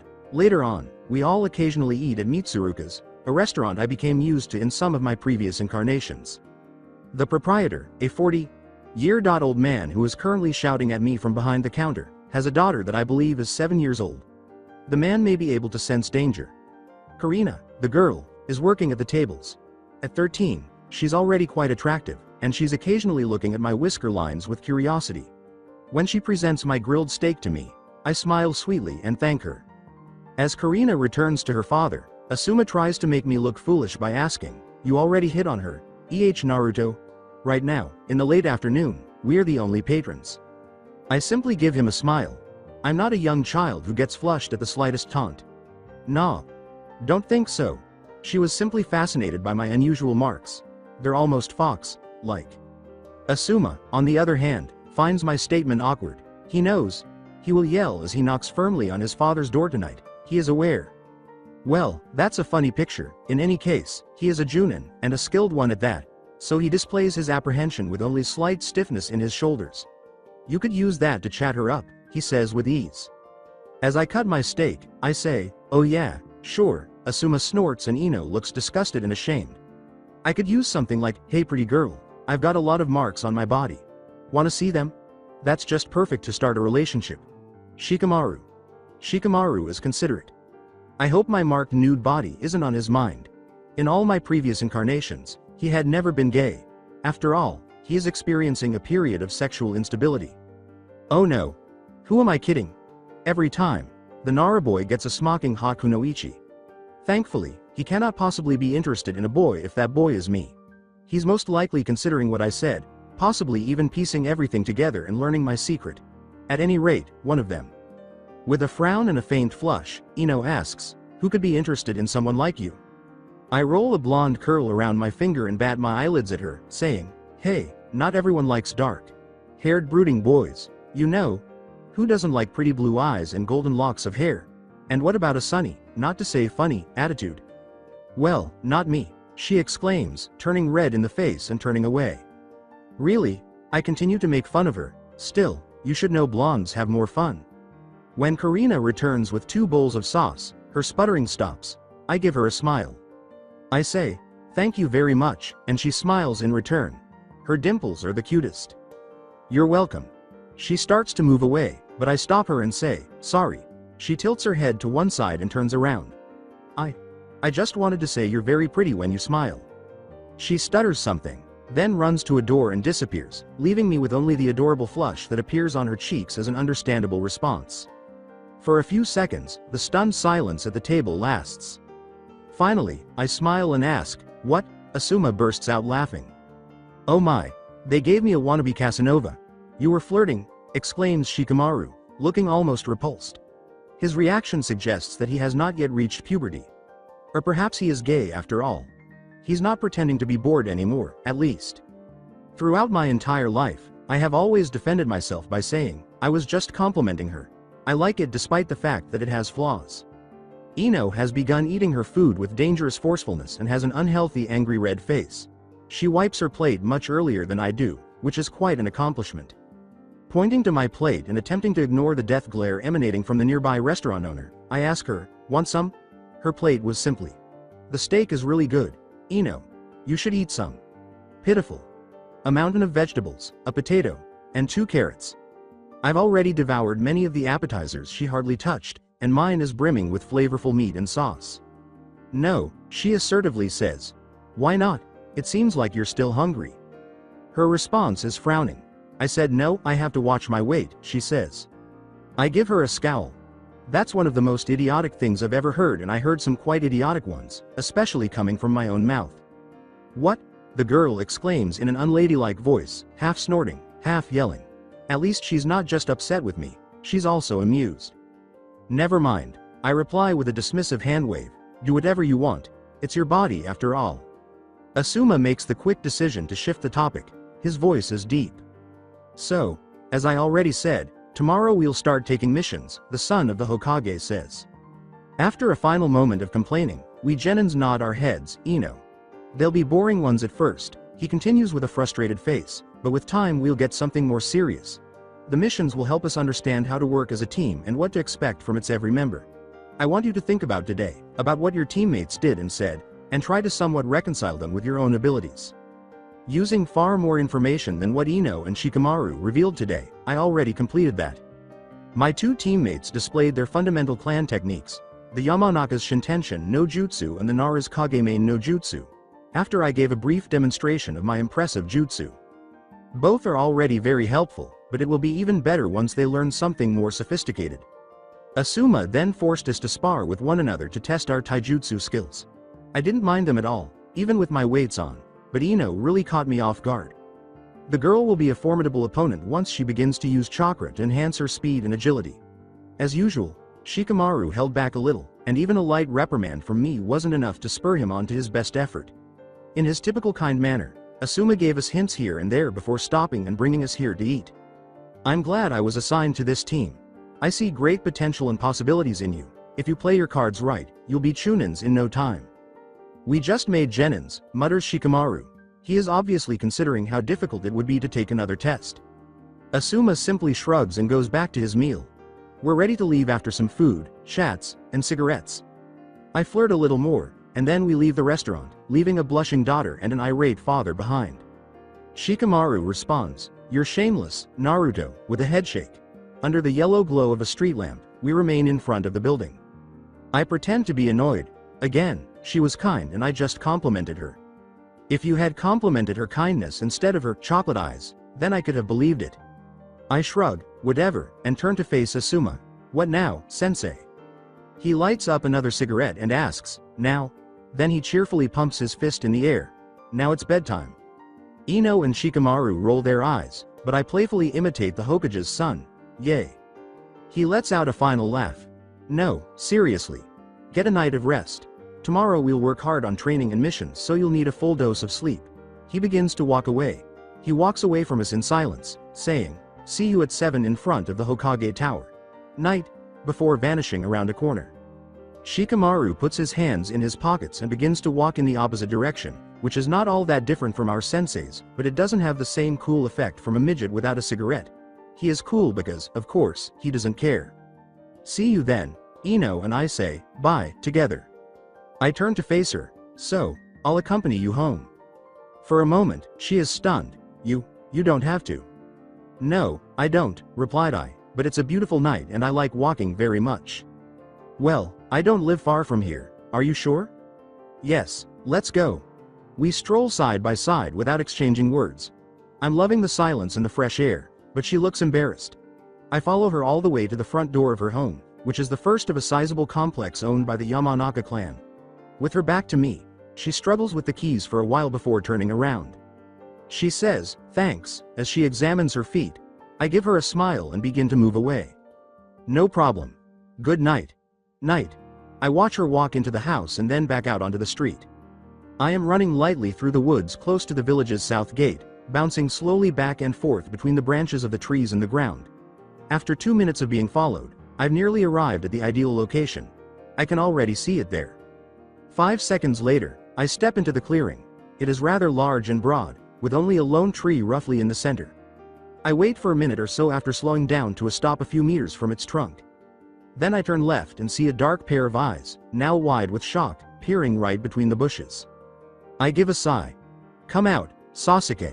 It takes me 10 seconds before Uchiha Sasuke acknowledges that I have seen him and that I have requested that he emerge from the bushes. Hesitantly, the boy moves into the clearing and out of the tree's shadow. He walks in front of me and in the moonlight, and I watch him. He is tense. It was more of a, what the hell am I doing here? Tense than a, ready to attack. One. Now what should I do? Kind. I sigh with satisfaction and settle down in the center of the clearing, leaning my back against the lone tree. I rest my head against its trunk and sit there for a while, closing my eyes, taking in the forest's wonderful scents. I turn to face the boy and look into his eyes, asking, did you catch a bell? To be honest, I'm interested. Though the dynamics are frequently very different, I am aware that he and his team passed, they always do. He looks at me irritably after he startles a little because he didn't anticipate the question. No, he grunts, turning his head away. You. I give a head shake. No, our sensei didn't test us that officially. With suspicion, he demands, then, why did you ask if I got a bell? How did you find out? He had the option to inquire. I know Kakashi very well, I say with a slight smile as I recall an earlier incident involving the silver-haired ninja. Even though I only used Konoha's 1,000 years of pain secret technique once, in my very first life, it is just an indelible memory in my mind. As I go on, I fight the impulse to rub my butt. Did you try and work with your teammates? Sasuke merely narrows his eyes at me before settling in a few meters away from my tree. Not really, he adds after that. The girl tried to follow me, but she just ended up under a genjutsu. More irritated than amused, I snort. I shake my head and say, the girl has a name, Sakura, you know? Anyway, if you really had teamed up, you could have stood a chance. Perhaps he agrees with me when he complains about something inexplicable. For a few minutes, we are silent. Now I'm looking up at the dark, clear sky. I am nearly speechless at the sight of the numerous stars that can be seen behind the tree leaves that are rustling in the cold wind. Sasuke isn't even watching it, and I sigh a little. Instead, he's staring at me. I look into those dark eyes and cock my head to the side. Why not? I ask myself. Aside from the times when I truly didn't care about anything or anyone, I never did it so early, just the second day of my new life. However, I'm in the mood to do it now. I think I sound convincing, and the Kyuubi's growl is the only response I receive. Ironically, my decision is entirely based on the fox's response. One of my many small secrets is being revealed to Sasuke. We shall see how he responds to the prisoner within me. Do you know what the most terrible thing that happened to this village is, Sasuke? The boy furrows his brow, but I see that it's a dumb question to ask him before he even realizes it. Saying, "No, don't answer that," I hold up a hand. I take his scowl as a yes. You most definitely think the answer is the Uchiha massacre. Oh, it was certainly a terrible event, very dramatic, but I think you're slightly biased on that matter. I'm grinning. And now that I think about it, I guess I am biased as well. You are, but bias doesn't necessarily mean wrong, the Kyuubi says in agreement with me. And believe me, you are correct in this case, but you are also biased. That makes me smile, and Sasuke's brow furrows even more in perplexity. He is unaware that I hear voices in my head, after all, still. Meanwhile, my response to the fox is, "Idiot, you're also biased." As I speak aloud once more, I hear the bastard laugh. Anyway, do you really think that was the worst thing ever happened to this village? Think again. After initially narrowing his eyes, Sasuke obeys and begins to consider the potential correct response. I see the light of understanding in his black irises after a few seconds. He speaks slowly, the Kyuubi no Kitsun's attack. Yes, I mumble, grinning sadly. Hundreds of shinobis and villagers died that night. Every clan and almost every family in Konoha lost someone to the demon. Some were even completely wiped out forever. Can you see what that means? He nods slowly, and I can see the images of dead Uchihas drowning in bloody pools while they lie on the ground in his eyes. I say, maybe you can, as he skillfully erases the memories with a blink. And you sure as hell understand what all those families and clans feel about who took their loved ones away from them. I pause for a moment. When I was a child, millions of years ago, did my eyes resemble Sasuke's? Did those who were interested enough to listen to them always see everything that went through my head? Because now I can clearly see the dark, slender figure of Uchiha Itachi staring at me from a dimly lit street in those black irises of the boys. I give him a soft smile and continue talking as Sasuke clenches his jaw and becomes noticeably stiff. What do you know about the Kyuubi? The boy responds right away, though he still seems a little upset. Sasuke is rarely this forthright. I suppose there was some sort of impression left by my demonstration this morning. It was. I correct him. He, and the fox in question, gives me a mental grunt of approval. He detests they call him it. Sasuke simply raises both eyebrows without saying anything. Instead, he begins discussing the Kyuubi and doesn't stop until 2 or more minutes have gone by. He goes on, and I nod along with his kind of history lesson. He obviously completed his coursework at the academy. Although it was a big mistake, he acknowledges that it was not his fault. The Yondaime Hokage did not kill the Kyuubi no Kitsune. Then tell me, I say as I stand up at last, how did the Yondaime kill him? After giving it some thought, he gets up as well and shrugs. Maybe with a forbidden jutsu or one of his invention, or... I cut him off in his thoughts. I duck a little toward him as though I were going to spill a big secret, and he gives me a blank look and says, "I'll tell you." And I'm doing precisely that. He didn't. His perplexed look makes me want to go on.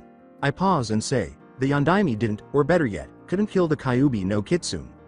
All he could do was to seal him inside a new, born baby. Sasuke displays an expression of interest as if he's waiting for me to continue. Then, in realization, his jaw drops open and his eyes widen.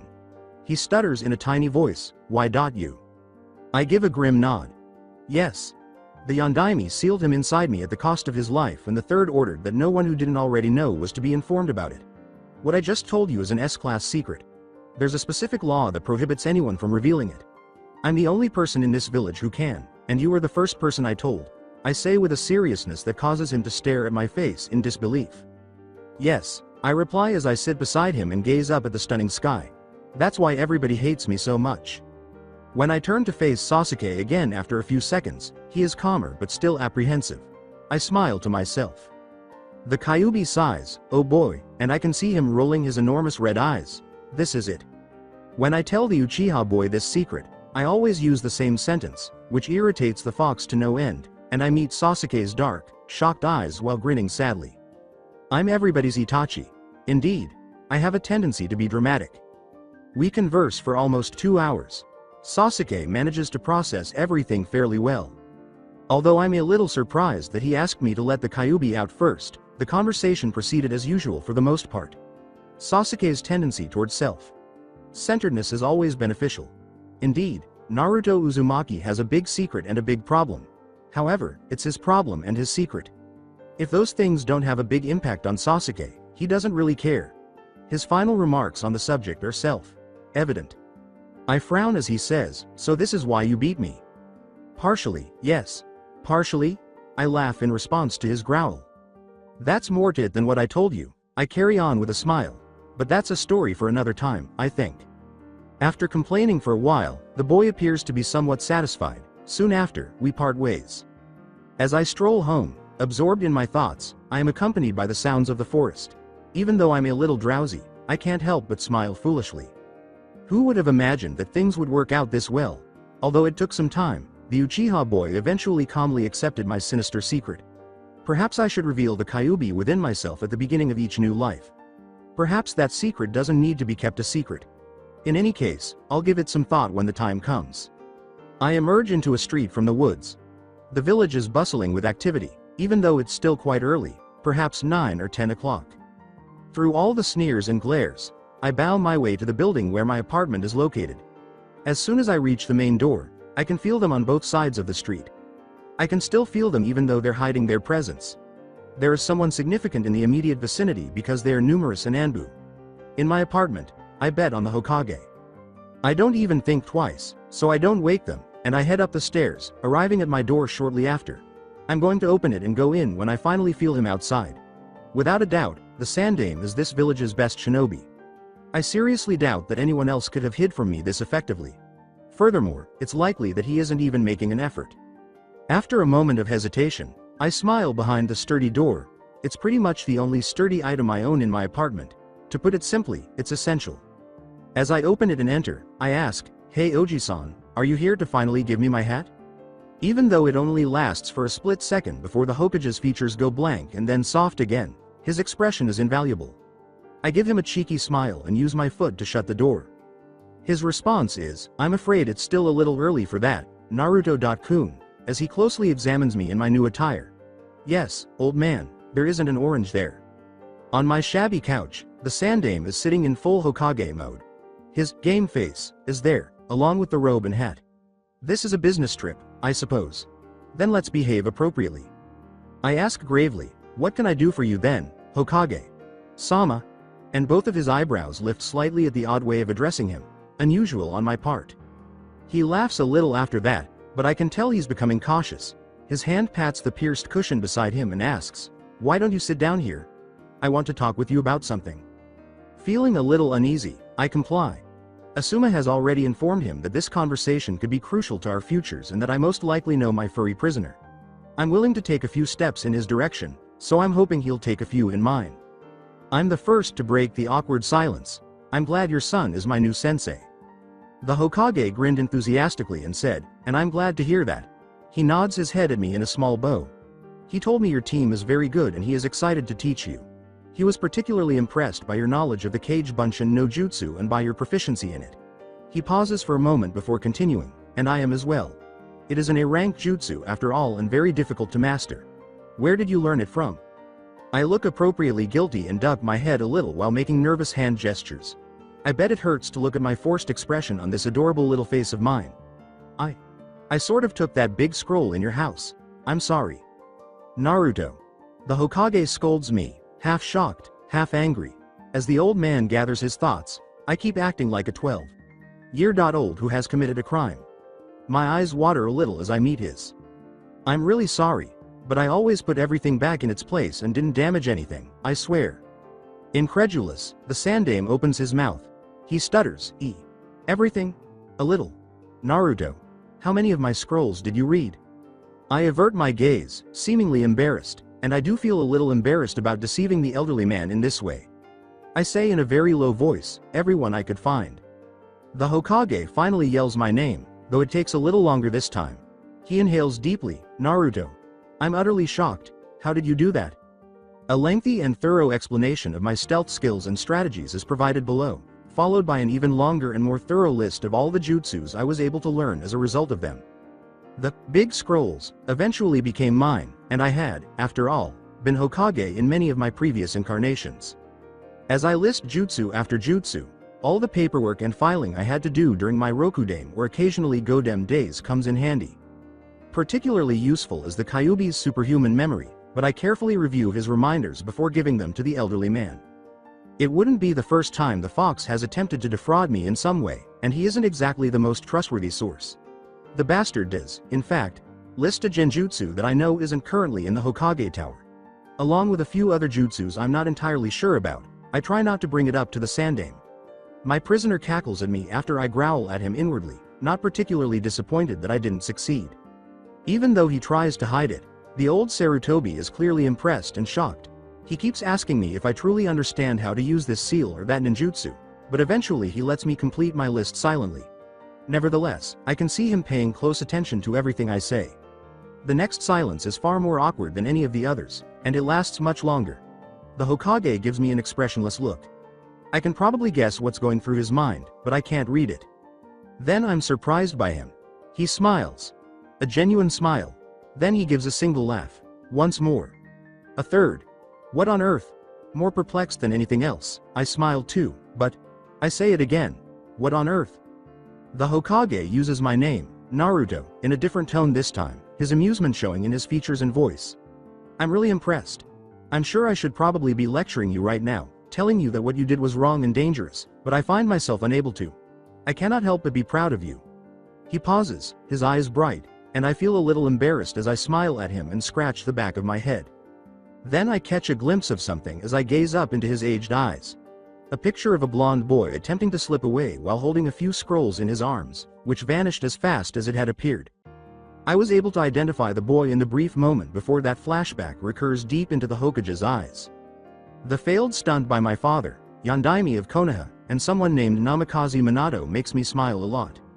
I say, "Thank you, Oji-san," with a hint of joy. Finding out something new about your parents is always beneficial, especially if it's amusing. The Sandame responds, "You're welcome," with a tone that sounds a lot like affection, but know that I'll increase the security on those scrolls, maybe even moving them somewhere else, so I expect you to be at least more challenged in reaching them. I laugh.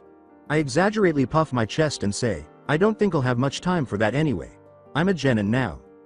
Yes you are, smiles the Hokage. We converse for a long time. He inquires about Sensei and my team. I question him about jutsus and missions. He inquires about my exam and Iruka. I question him about his arrest and Mizuki. Briefly, small talk amongst shinobi. Both of us are happy to skirt the juicy subject for the time being, even though we know it's another one. That's just delaying the inevitable, though. Furthermore, in actuality. Naruto, he begins, sighing, "I didn't come here to talk about this, nor about your knowledge of advanced jutsus you should not have known." His final small jab makes me smile before I return to my seriousness. Is it because of what I told Asuma Sensei at dinner? He doesn't respond for a long time. His final wishes that I wouldn't find out are gradually fading. Yes. Is it because I know the Yondaime sealed the Kyuubi no Kitsune inside me? With a shuddering breath, the Hokage here clasps his hands tightly in his lap. Yes. I give him a pitiful smile. Longer than you can imagine, old man. If you're worried about me, Oji-san, don't. Please, I'm okay. I've known for a long while. He asks me gently, "How did you find out?" And I quickly think of a plausible lie. Not really, though. I have already used it innumerable times. I say, a little hesitantly, "I overheard 2 villagers talking about your law, and then I remembered all those times someone shouted at me. Called me, monster. Or demon, and I understood why." The Sandame firmly tells me, "You are not a monster, Naruto," placing his hands on my shoulders and rotating me so that I am facing him directly. The Hokage's eyes and voice are filled with steel, and he says, "Nor a demon. You are a good boy and now a shinobi of the leaf." It's pleasant to hear the elderly man tell me these things, even though I'm no longer impacted by the circumstance and this is merely an act. I know, I mumble, my eyes sad and bright. The winner of the Best Actor in a Leading Role award is Naruto Uzumaki in Woe Is Me. I scold myself inwardly. I'm beginning to revert somewhat, barely behaving like the elderly person I truly am. Yes, it always occurs during the initial phase of each of my new lives, but this is a serious situation, particularly for the man in front of me. This is not something I should take lightly. In addition, he's talking again, and I should pay attention. Softly but firmly, the Hokage states, "The Yondaime sealed the Kyuubi inside you because he knew you would have protected this village. And you're proving him right. You're doing it despite how people treat you, and I know that one day you will conquer them all with your heart." All right. At this point, It's becoming a bit too corny and sentimental for my taste. Nevertheless, the Sandaime is certain that he is speaking to a 12-year-old boy, and I suppose this speech might have caused the actual Naruto to burst into tears and sobs. Must I? I pause for a moment, then give up. Right now, my emotions aren't strong enough to try that big acting stunt. Instead, I slightly droop my head to cover my teary eyes.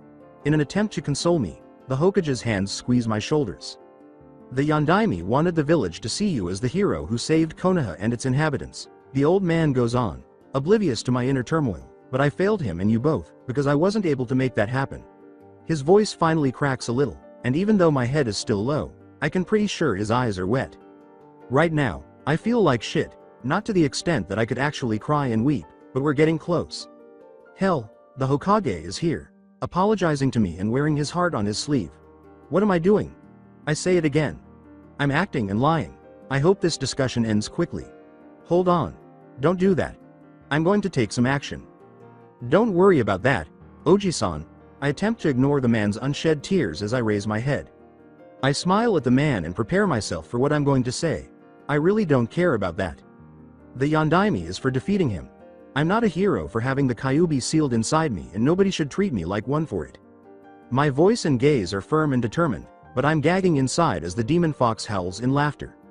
But I'll soon be a great shinobi and the best Hokage Konoha will ever have, and I'll do like you said. I'll finally conquer them all with my heart. Nevertheless, the Sandaime's face seems just as determined as my phony one, and he seems to genuinely believe in both me and it. That lessens the resentment I have due to the bastard's mental laughter. After some time, the Kyuubi exclaims, breathlessly, "Oh God. And you want me to let you rest by giving up all this fun?" Absolutely not. I clench my jaw as he cackles some more.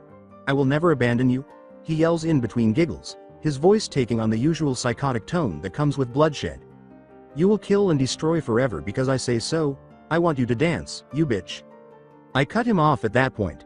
Acting and pretending in front of a skilled shinobi is difficult enough, but having a bothersome demon talking in your head makes it even more difficult. Furthermore, the Kyuubi was obviously off course there and would not have paused or made any noteworthy remarks for some time. At that point, I make the decision to put the bastard out of my head and focus entirely on the Hokage on my couch. I'm just thankful that I discovered this practical tip early in life. Otherwise, I doubt that I would have maintained my sanity for very long. With a warm smile, the elderly Sarutobi says, "I feel better now that I know there is someone capable to take my place when the time comes." "Yeah," I reply, allowing my cheeky smile to return at last. "You're covered there, Oji-san. Don't worry." The discussion continues a bit longer. The Sandaime shares with me all of his knowledge regarding the seal on my abdomen and how it affects my development and body. He omits a few details regarding my parents' identities and the reasons the Yondaime picked me. Not that he tells me lies. He simply steers clear of those specific subjects. I just pretend to be the unaware and somewhat naive boy and nod my head while asking the typical questions because I don't want to upset him or cause him to betray his word to my father. After about 30 minutes, the elderly man must leave. For this brief conversation, he most likely had to postpone one or more of his appointments, but I suppose it was important to him. He gets to his feet, stretching his spine and legs as I used to do 2 days ago. He grimaces at his joints popping noises, and I can really relate to that. He says to me, "I'm glad we had this conversation," after a moment. "Me too," I concur. "I would offer you ramen, but sadly I really have things to do." "No problem, Oji-san. I hope those things aren't paperwork." The Hokage laughs a little and then lets out a weary sigh as he approaches the door of my apartment. "They are, unfortunately." I smile at him and whisper, "Well, what doesn't kill you makes you stronger, right?" The deeper meaning of my sentence is not lost on him as he turns around, slowly opens the door, and looks at me with determined eyes. He murmurs, "Right," and goes outside. Then he shuts the door, and I gradually lose awareness of him. It's raining on the 3rd day of this new life. A new morning is proclaimed as the sky is obscured by dark clouds that prevent sunlight from penetrating. The night seemed to have wished for a few more hours. It's odd to see the Konoha villagers opening their stores in the dark, even though they have only just begun to do so. All of them look like robbers or something. I used to wonder why the 3rd day of my new lives didn't always bring rain. For some people, October 17th is simply a gloomy day. For others, it's partly cloudy or even sunny. It seems odd that the weather can change this much in just 2 days, even though one would think that the Kyuubi and I couldn't really affect it. In any case, I gave up on trying to solve this mystery many lifetimes ago, but I still find it fascinating. I'm carrying a makeshift umbrella in my right hand as I stroll calmly through puddles and trickles. All of it is made of wood, which isn't the best choice, I'll admit, but it was easy to do and cost me nothing. After a brief combination of earth and water, a homemade wooden umbrella was created.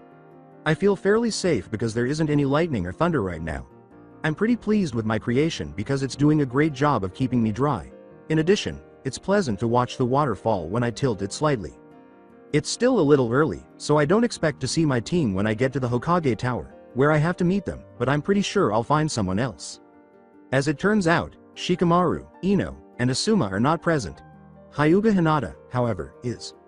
With her shoulders slightly bent and her hands in the pockets of her jacket, the girl stands directly in front of the open doors leading to the tower. Even though it's not particularly cold today, standing in the rain is undoubtedly unhealthy. Furthermore, it doesn't seem like her hood does much to help. Even now that I'm beside her, she hasn't noticed me. When I feel like it, I can be very cunning. Before I speak, I give her a cheeky smile and spread my wooden umbrella to cover her as well. Hey Hinata. How are you doing? My voice makes the Hyuga heir flinch a little and turn around. Her face turns entirely purple in a short period of time. She seems to understand after a few seconds of staring that I'm standing right next to her, that I'm shielding her from the rain with my umbrella, and that I've just asked her a question, which has initiated a conversation. She makes a small strangled noise as she leaps away from me as a result of this realization. I move forward and shield her from the rain once more. Ah, did I scare you? I ask. Sorry, I didn't mean to.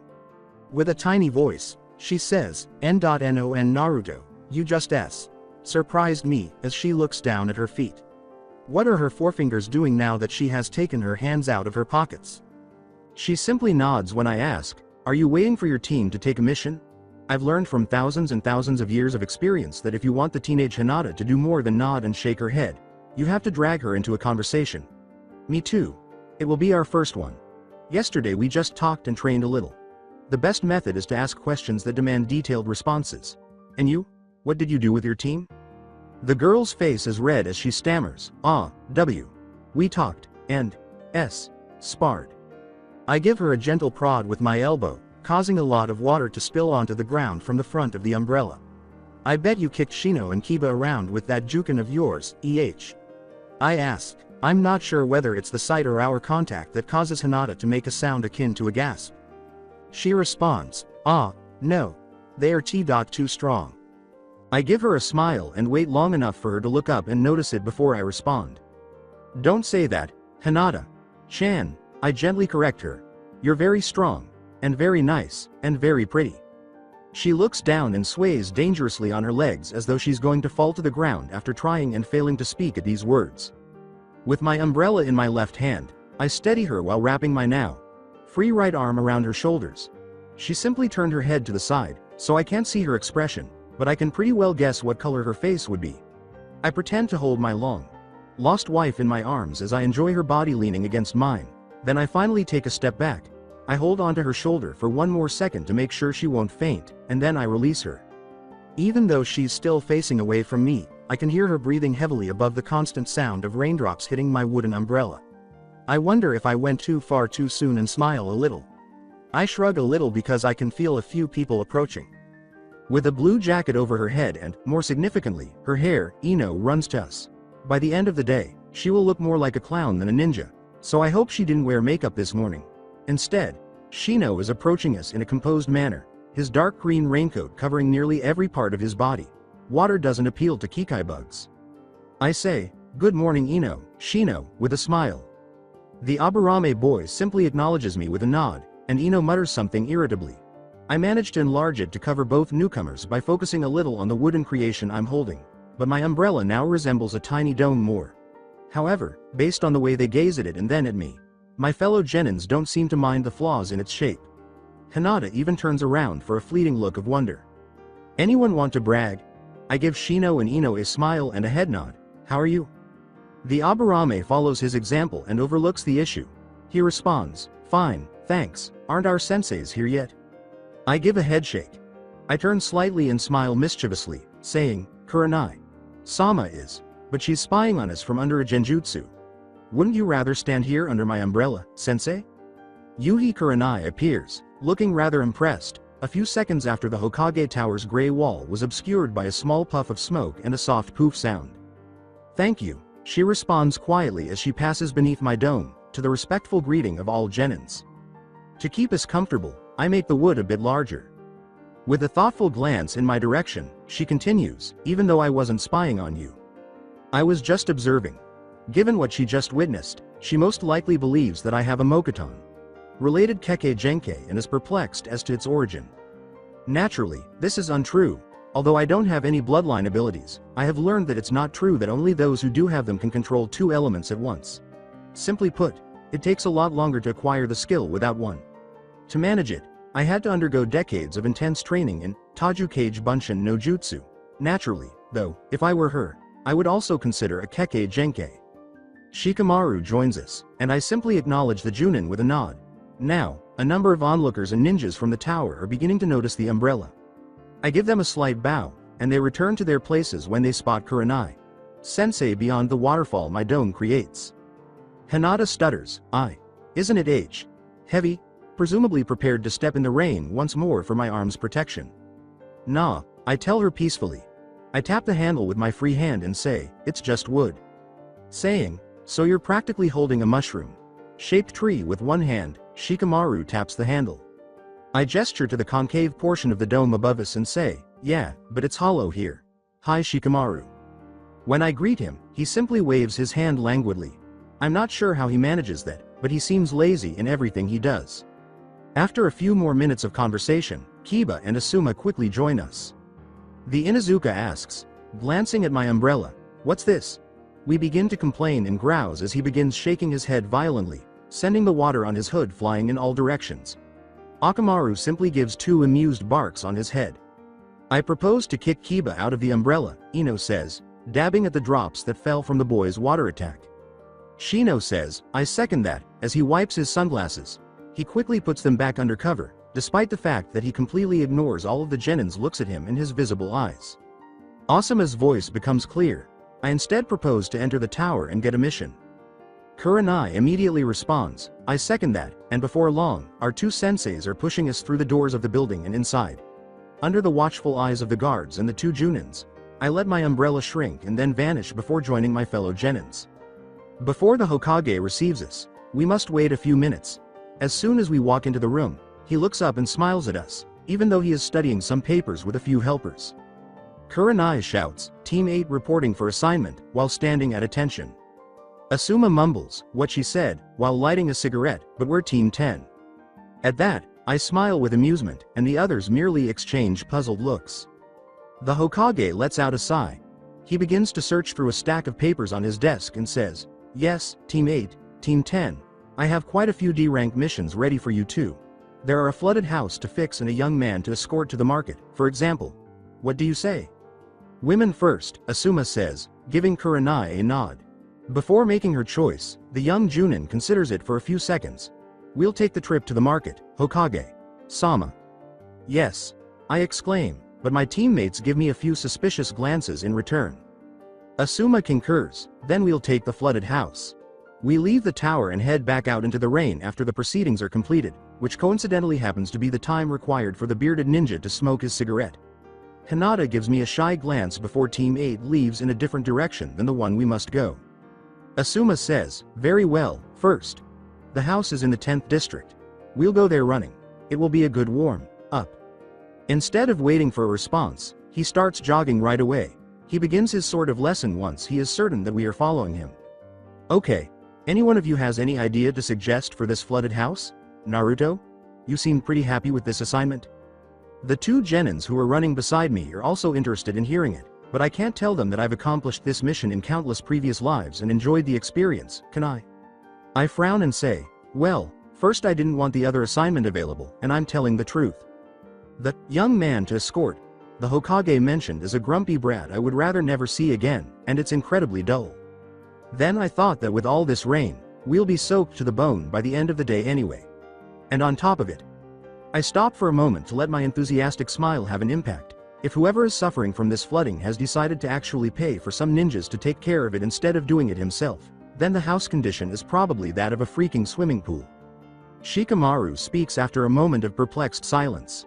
I scowl at him as he prompts me, and that's a good reason to take this mission because. Hello? I said, swimming pool, water probably at waist level. That means calf level to me. Asuma mocks my height, cutting off my animated speech. You don't even know if we're talking about water here, Ino adds with an exaggerated shudder. And the only thing I like about swimming pools is sleeping at their borders under the sun. Thing I won't be able to do during this assignment, Shikamaru says sheepishly. I smile tightly and shrug at them, saying, fine. I sneer arrogantly at them, saying, complain all you want. We'll see who was right in a couple of hours or so. You won't spoil my fun. Now we are inside the house, right on the stairs that descend to the cellar. The middle of those stairs is where the water is. The water was hazy and tepid, nearly motionless, and about 10 feet deep. A villager has already fixed the damaged pipe that caused this catastrophe, so we just need to dispose of the water outside the house. I could accomplish it with hundreds of jutsus, but why should I? I take it that the purpose of these missions is to train us genins? I keep an eye on my two teammates.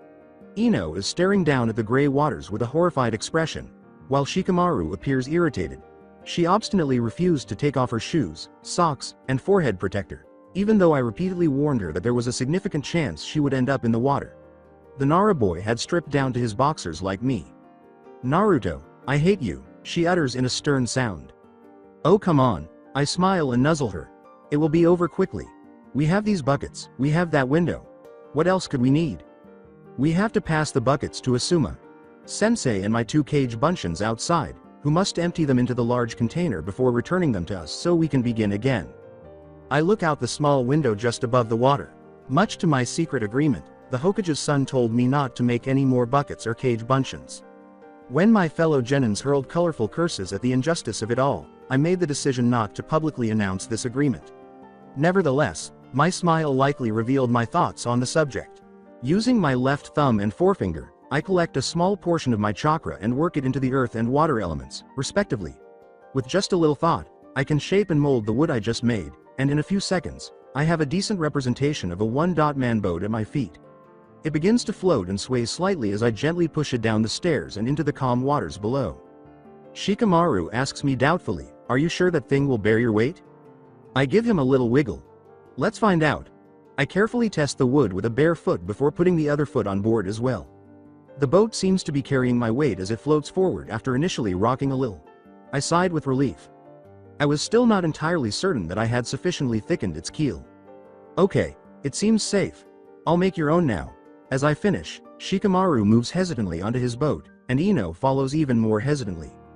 I'm currently moving my wooden creations toward the window on the opposite side of the cellar while holding buckets. It will undoubtedly be quicker to force the water through that small opening than to run it through the house and then through the yard. The boats serve only as a means of getting us to the shortcut. Naturally, I could have just walked on the water, but I haven't told my team about this yet. From outside, one of my clones yells, "Are you ready in there?" He's crouching in front of the open window, and I can see his dumb face. I complain, we're coming, to him. The first 10 minutes pass without any problems. Due to the small window, we fill our buckets, hand them off to Asuma and my clones one at a time, then retrieve the wooden buckets and repeat the procedure.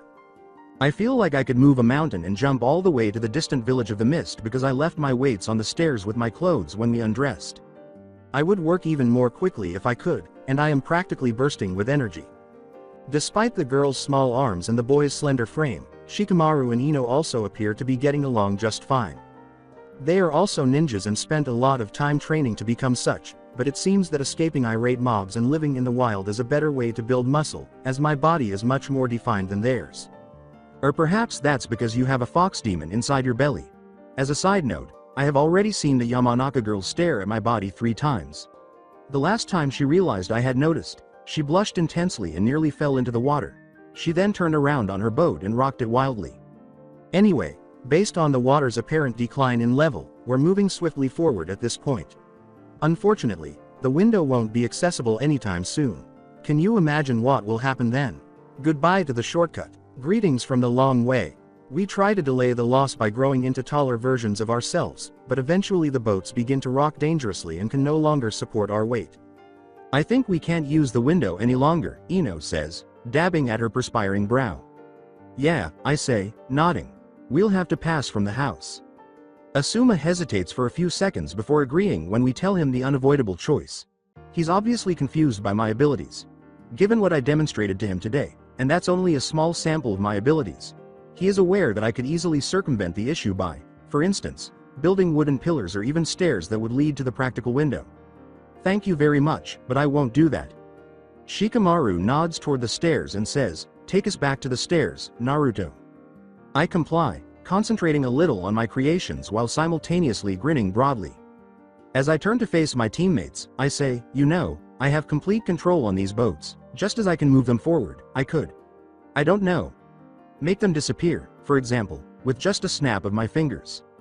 An irritated Yamanaka girl remarks, "Ah, very funny," from her own boat. My savage smile is now aimed at her as I lift my right hand and prepare my thumb and middle finger. What do you think, Shikamaru? Isn't Ino ready for a peaceful, relaxing bath? The boats come to a halt. Her eyes widen in fear as she freezes in place. Shikamaru gives a small snicker. She exclaims, "You wouldn't dare. I'm giving you 5 seconds to let you undress."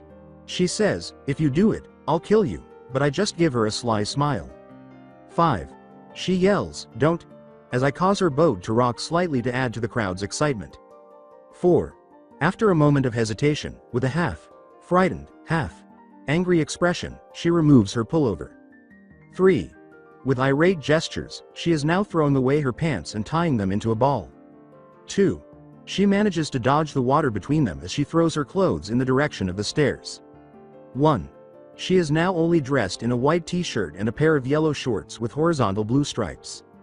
For a 12-year-old, she has good legs, but her breasts haven't developed much yet. However, I am currently a hormone-driven boy, and the sight causes a slight reaction. With her eyes fixed on mine, Ino promises me the worst pains in the very near future. I give her a smile before turning to look at Shikamaru. I snap my fingers, causing his boat to shrink on itself and leaving the boy hovering for what seems like an eternity, before the smile on his face has even had time to change into something else. Then, as gravity takes over, Shikamaru plunges beneath the surface with a final unfinished "You bast." That makes me laugh, and as I turn to face Ino, I notice that she is giggling a little, likely in relief. Then she sees that my fingers are still there. Even though snapping them isn't required, it's satisfying to watch the girl's eyes light up with insight. Just as Ino descends beneath it, Shikamaru returns to the surface. He looks at me angrily and coughs up some water, but there's also a glimmer of laughter in his dark eyes, most likely due to Ino's expression when she reappears. She inhales deeply before spitting around, seemingly disgusted, and making particularly amusing snort-like noises. Her long blonde hair is slicked to her head and face. In an attempt to locate me, she frantically pushes her hair out of her eyes, glares at me, and throws herself at me with all of her evil intentions. "Naruto," she yells in rage. Naturally, I can't stop laughing, which is probably making her even angrier. She quickly gets to me, sprinkling water all over the place. Uncertain whether to knock me down or rock my boat, she tries both and ultimately succeeds in making me unsteady. Not that I tried in the least to stop that. I even had to suppress the urge to simply walk on the water and use chakra beneath my feet. She hits my head a few times while I'm still laughing, snarling something I don't understand, and then heading for the stairs, where Shikamaru is already sitting and appears irritated due to the wilted top of his hair. In the small cellar, I simply swim slowly while laughing because the water is pleasant and tepid. "Naruto, you're an idiot. Brr, I'm cold, you bastard. You're gonna pay. I'm gonna torture you and then kill you. I'm gonna." While Ino babbles incoherently about my impending death, I listen with half an ear.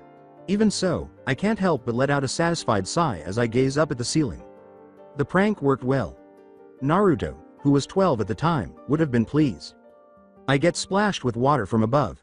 I had the option to avoid it, but why should I have bothered? To prevent my clothes from getting wet?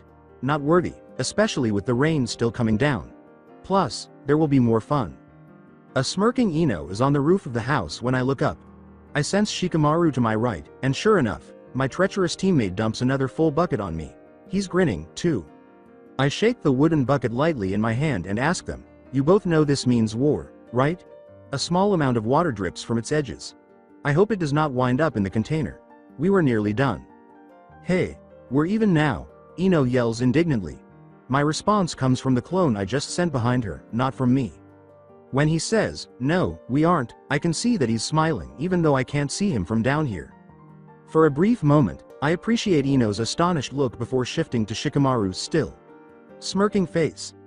A second later, his shadow tries to ensnare me, but I simply leap clear of it. I smile and say, "Start undressing again, Shika," lifting my bucket slightly as a girly shriek reverberates from the roof. "This is all for you." If there's one thing Asuma excels at, it's building relationships. Not that he's a ninja or a shabby teacher, either. But when it comes to building or fostering relationships, he's just in a class by himself. I can't recall ever being a member of a dysfunctional or even just uncomfortable team where he served as the sensei. He gives you time when you need it and is there when he must be. He is cautious but not tyrannical. He's also entertaining. That greatly facilitates bonding. Therefore, it should come as no surprise that we are all dining together at Mitsuruka's once more. Due to the late hour, the place is much more crowded today. With enough sake in their bottles to help them relax without getting wasted, a large number of shinobi and a few villagers are chatting and laughing at their tables. There were a few death or confused looks directed at me, but nothing unusual, and my smile didn't take its proper place. The day has been going well. After finishing our first mission in just over 3 hours, we spent the remainder of the morning training. We mostly sparred, enjoying the weather far too much while fighting and battling through mud and rain. We began talking about the flooded house mission after a light lunch. On training ground number 17, Asuma led us past a river and forced us to participate in the water walking exercise, which he claimed would have made our first mission easier and prevented us from having to take an unpleasant bath. He added that practicing it would significantly enhance our ability to control our chakras. Shikamaru and the Hokage's son both arched their brows at me when I magically succeeded on my first attempt, even though I had already pretended that I couldn't do it. Ino appeared too preoccupied with the workout to pay attention. But this time, she had thrown away her pants, shoes, and pullover right away. In any case, Shikamaru took 3 steps in the early evening before plunging waist deep into the water, but neither of my fellow genins succeeded. Asuma put my knowledge and proficiency with the wood manipulation to the test while my teammates battled to keep a steady flow of chakra beneath their feet. To put it mildly, I impressed him. You don't see a 12-year-old using 2 elemental chakras at once, much less effectively, very often. The bearded ninja was especially pleased that I could accomplish this without using seals. He inquired about whether it was a bloodline ability, but I informed him that I am not aware of any. With a cheeky smile, I suggested that perhaps I was related to the Shodai. I told him that I knew the first Hokage had been the only one in Konoha to use the Mokuton. Probably blaming the incident on my furry prisoner, he took the response. In any case, it's clear that he's beginning to realize how much stronger I am than he initially thought, and it won't be long before he confronts me about it. The discussion will be fascinating. It's funny because I recall already having it a lot of times. As the night grew dark, Asuma halted. We were completely soaked, if not filthy, even though the rain had somewhat stopped during the afternoon. We are now in front of Mitsuruka's, where the Hokage's son told us to meet him in an hour after sending us for a well-earned shower. I've already devoured my donburi and am now jumping on the grilled carp, so I'm probably halfway through the meal. It has a wonderful scent. Before tasting the cooked fish in front of me, I ask, "Another mission tomorrow, right, sensei?" Before responding, Asuma takes a sip from his sake bottle. He takes out his pack of cigarettes and begins to play with it. "Yes, though more than one if we manage. We'll continue our training on taijutsu and chakra control in the afternoon. Today we did fairly well. I think I'm getting the hang of this sensei thing." As Shikamaru rolls his eyes, I laugh a little. The Nara boy grunts impatiently. "I think you started liking this sensei thing too much already," while the Hokage's son shrugs and smiles broadly. "Maybe." I smile and swallow a mouthful of carp as I say, "It's been fun today, you have to admit it. I found the boat ride especially entertaining." Ino smirks at me and responds, "I preferred it more when we spilled those buckets of water on you." Shikamaru merely sulks, but it's obvious that he finds it funny too. "That was fun too," I replied with a smile. As Karina, Mitsuruka's daughter, places additional tea and sake on our table, our conversation is cut off. When I give her a kind thank you, she simply blushes and begins to expertly pick up the empty bottles to quickly carry them back to the kitchens. "Leave her alone," Ino snarls in a low voice, bending to avoid the dark-haired girl's voice. "Don't you see you're embarrassing her?" By covering my mouth with my hand, I pretend that I don't mean to answer, but I make sure my whisper is loud enough for Karina to hear. but she's really cute when she blushes. As she leaves our table, her face flushed and the empty bottle slightly unbalanced in her hands and arms, I can confirm it again. It's the truth. Shikamaru gives me a disgusted look, Asuma smiles, and a glaring Ino swats me for my small stunt. With his lips still twisted upward, the bearded ninja lights his cigarette at last. Poor Karina, she's a very nice girl, but also very shy, he says, a little shake of his head. I can introduce her to you, Naruto, though I'll probably be banned from this restaurant by Mitsuruka-san forever. I smile back, nah, don't trouble yourself, sensei, I say. I know you enjoy this place too much and wouldn't want you to risk it for me.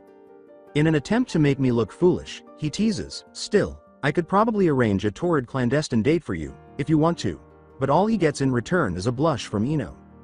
With harshness, the blonde girl interrupts, can we stop discussing that? She quickly looks for something else to talk about. When could we do higher missions than D rank, sensei? He responds, probably in a couple of months, and then he tilts his head slightly in our direction. We all imitate him, certain that he is going to whisper something significant to us. But going back to that torrid clandestine date. Each of us grunts, though mine sounds more like a snort.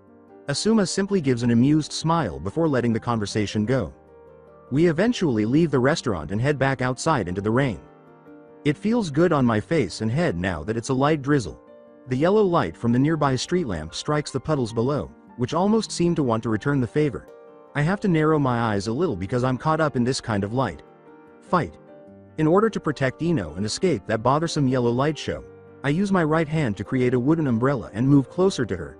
With my head turned to the wood, I ask, want one sensei? Shikamaru? They give a headshake. When Asuma says, no thanks, I'll be home in a flash anyway, she grins. See you tomorrow. Same time, same place. He gives us a wave of his hand, then does a seal and vanishes into a leaf whirlpool.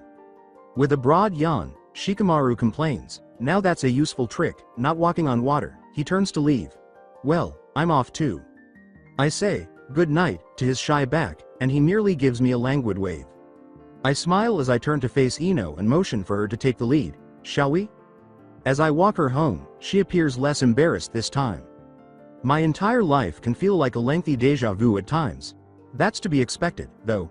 It's actually difficult for me to discover something new because I've encountered so many situations in my innumerable lives. This is stretching things, though. Someone is following me. Once more. And concentrating a bit, I believe I know who did it. He just rustled a bush to my right and stepped on a fallen leaf.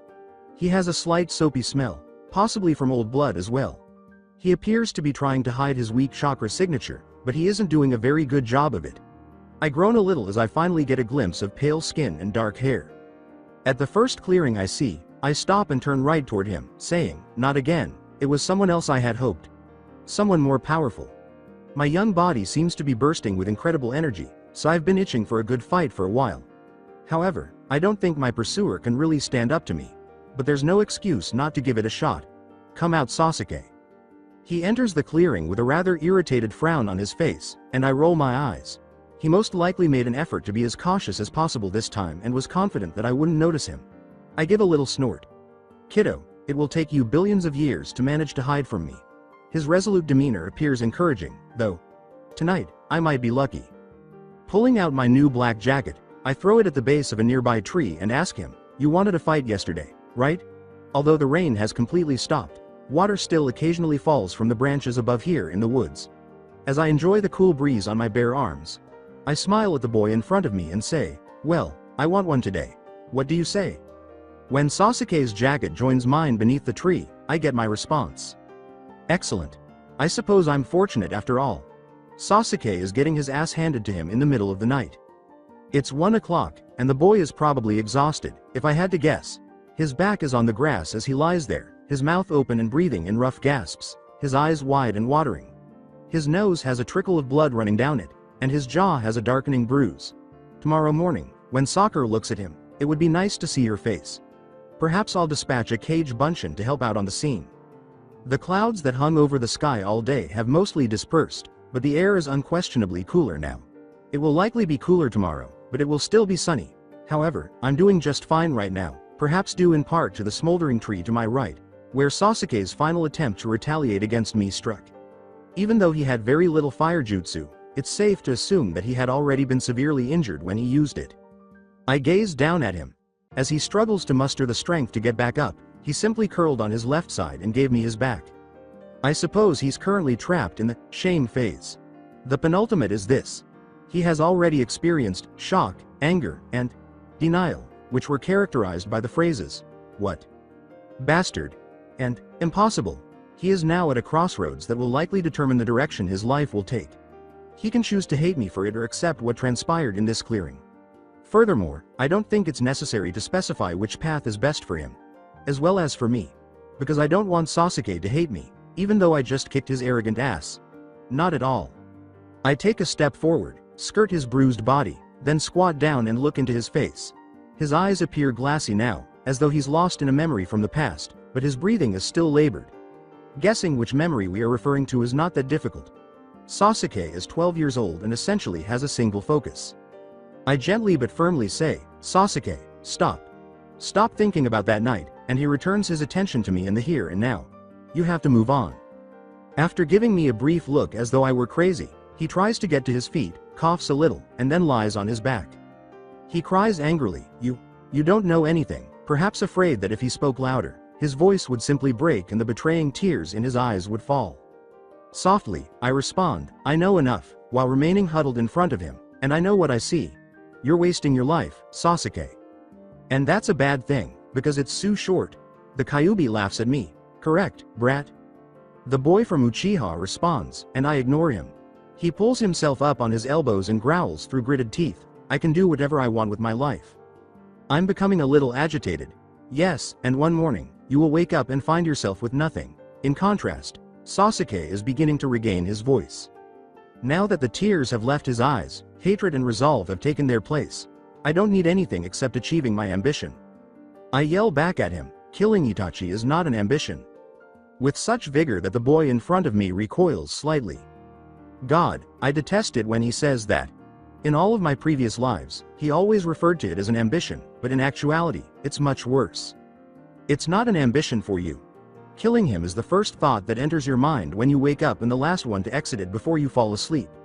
It's in your dreams, in your nightmares and in your daily reveries.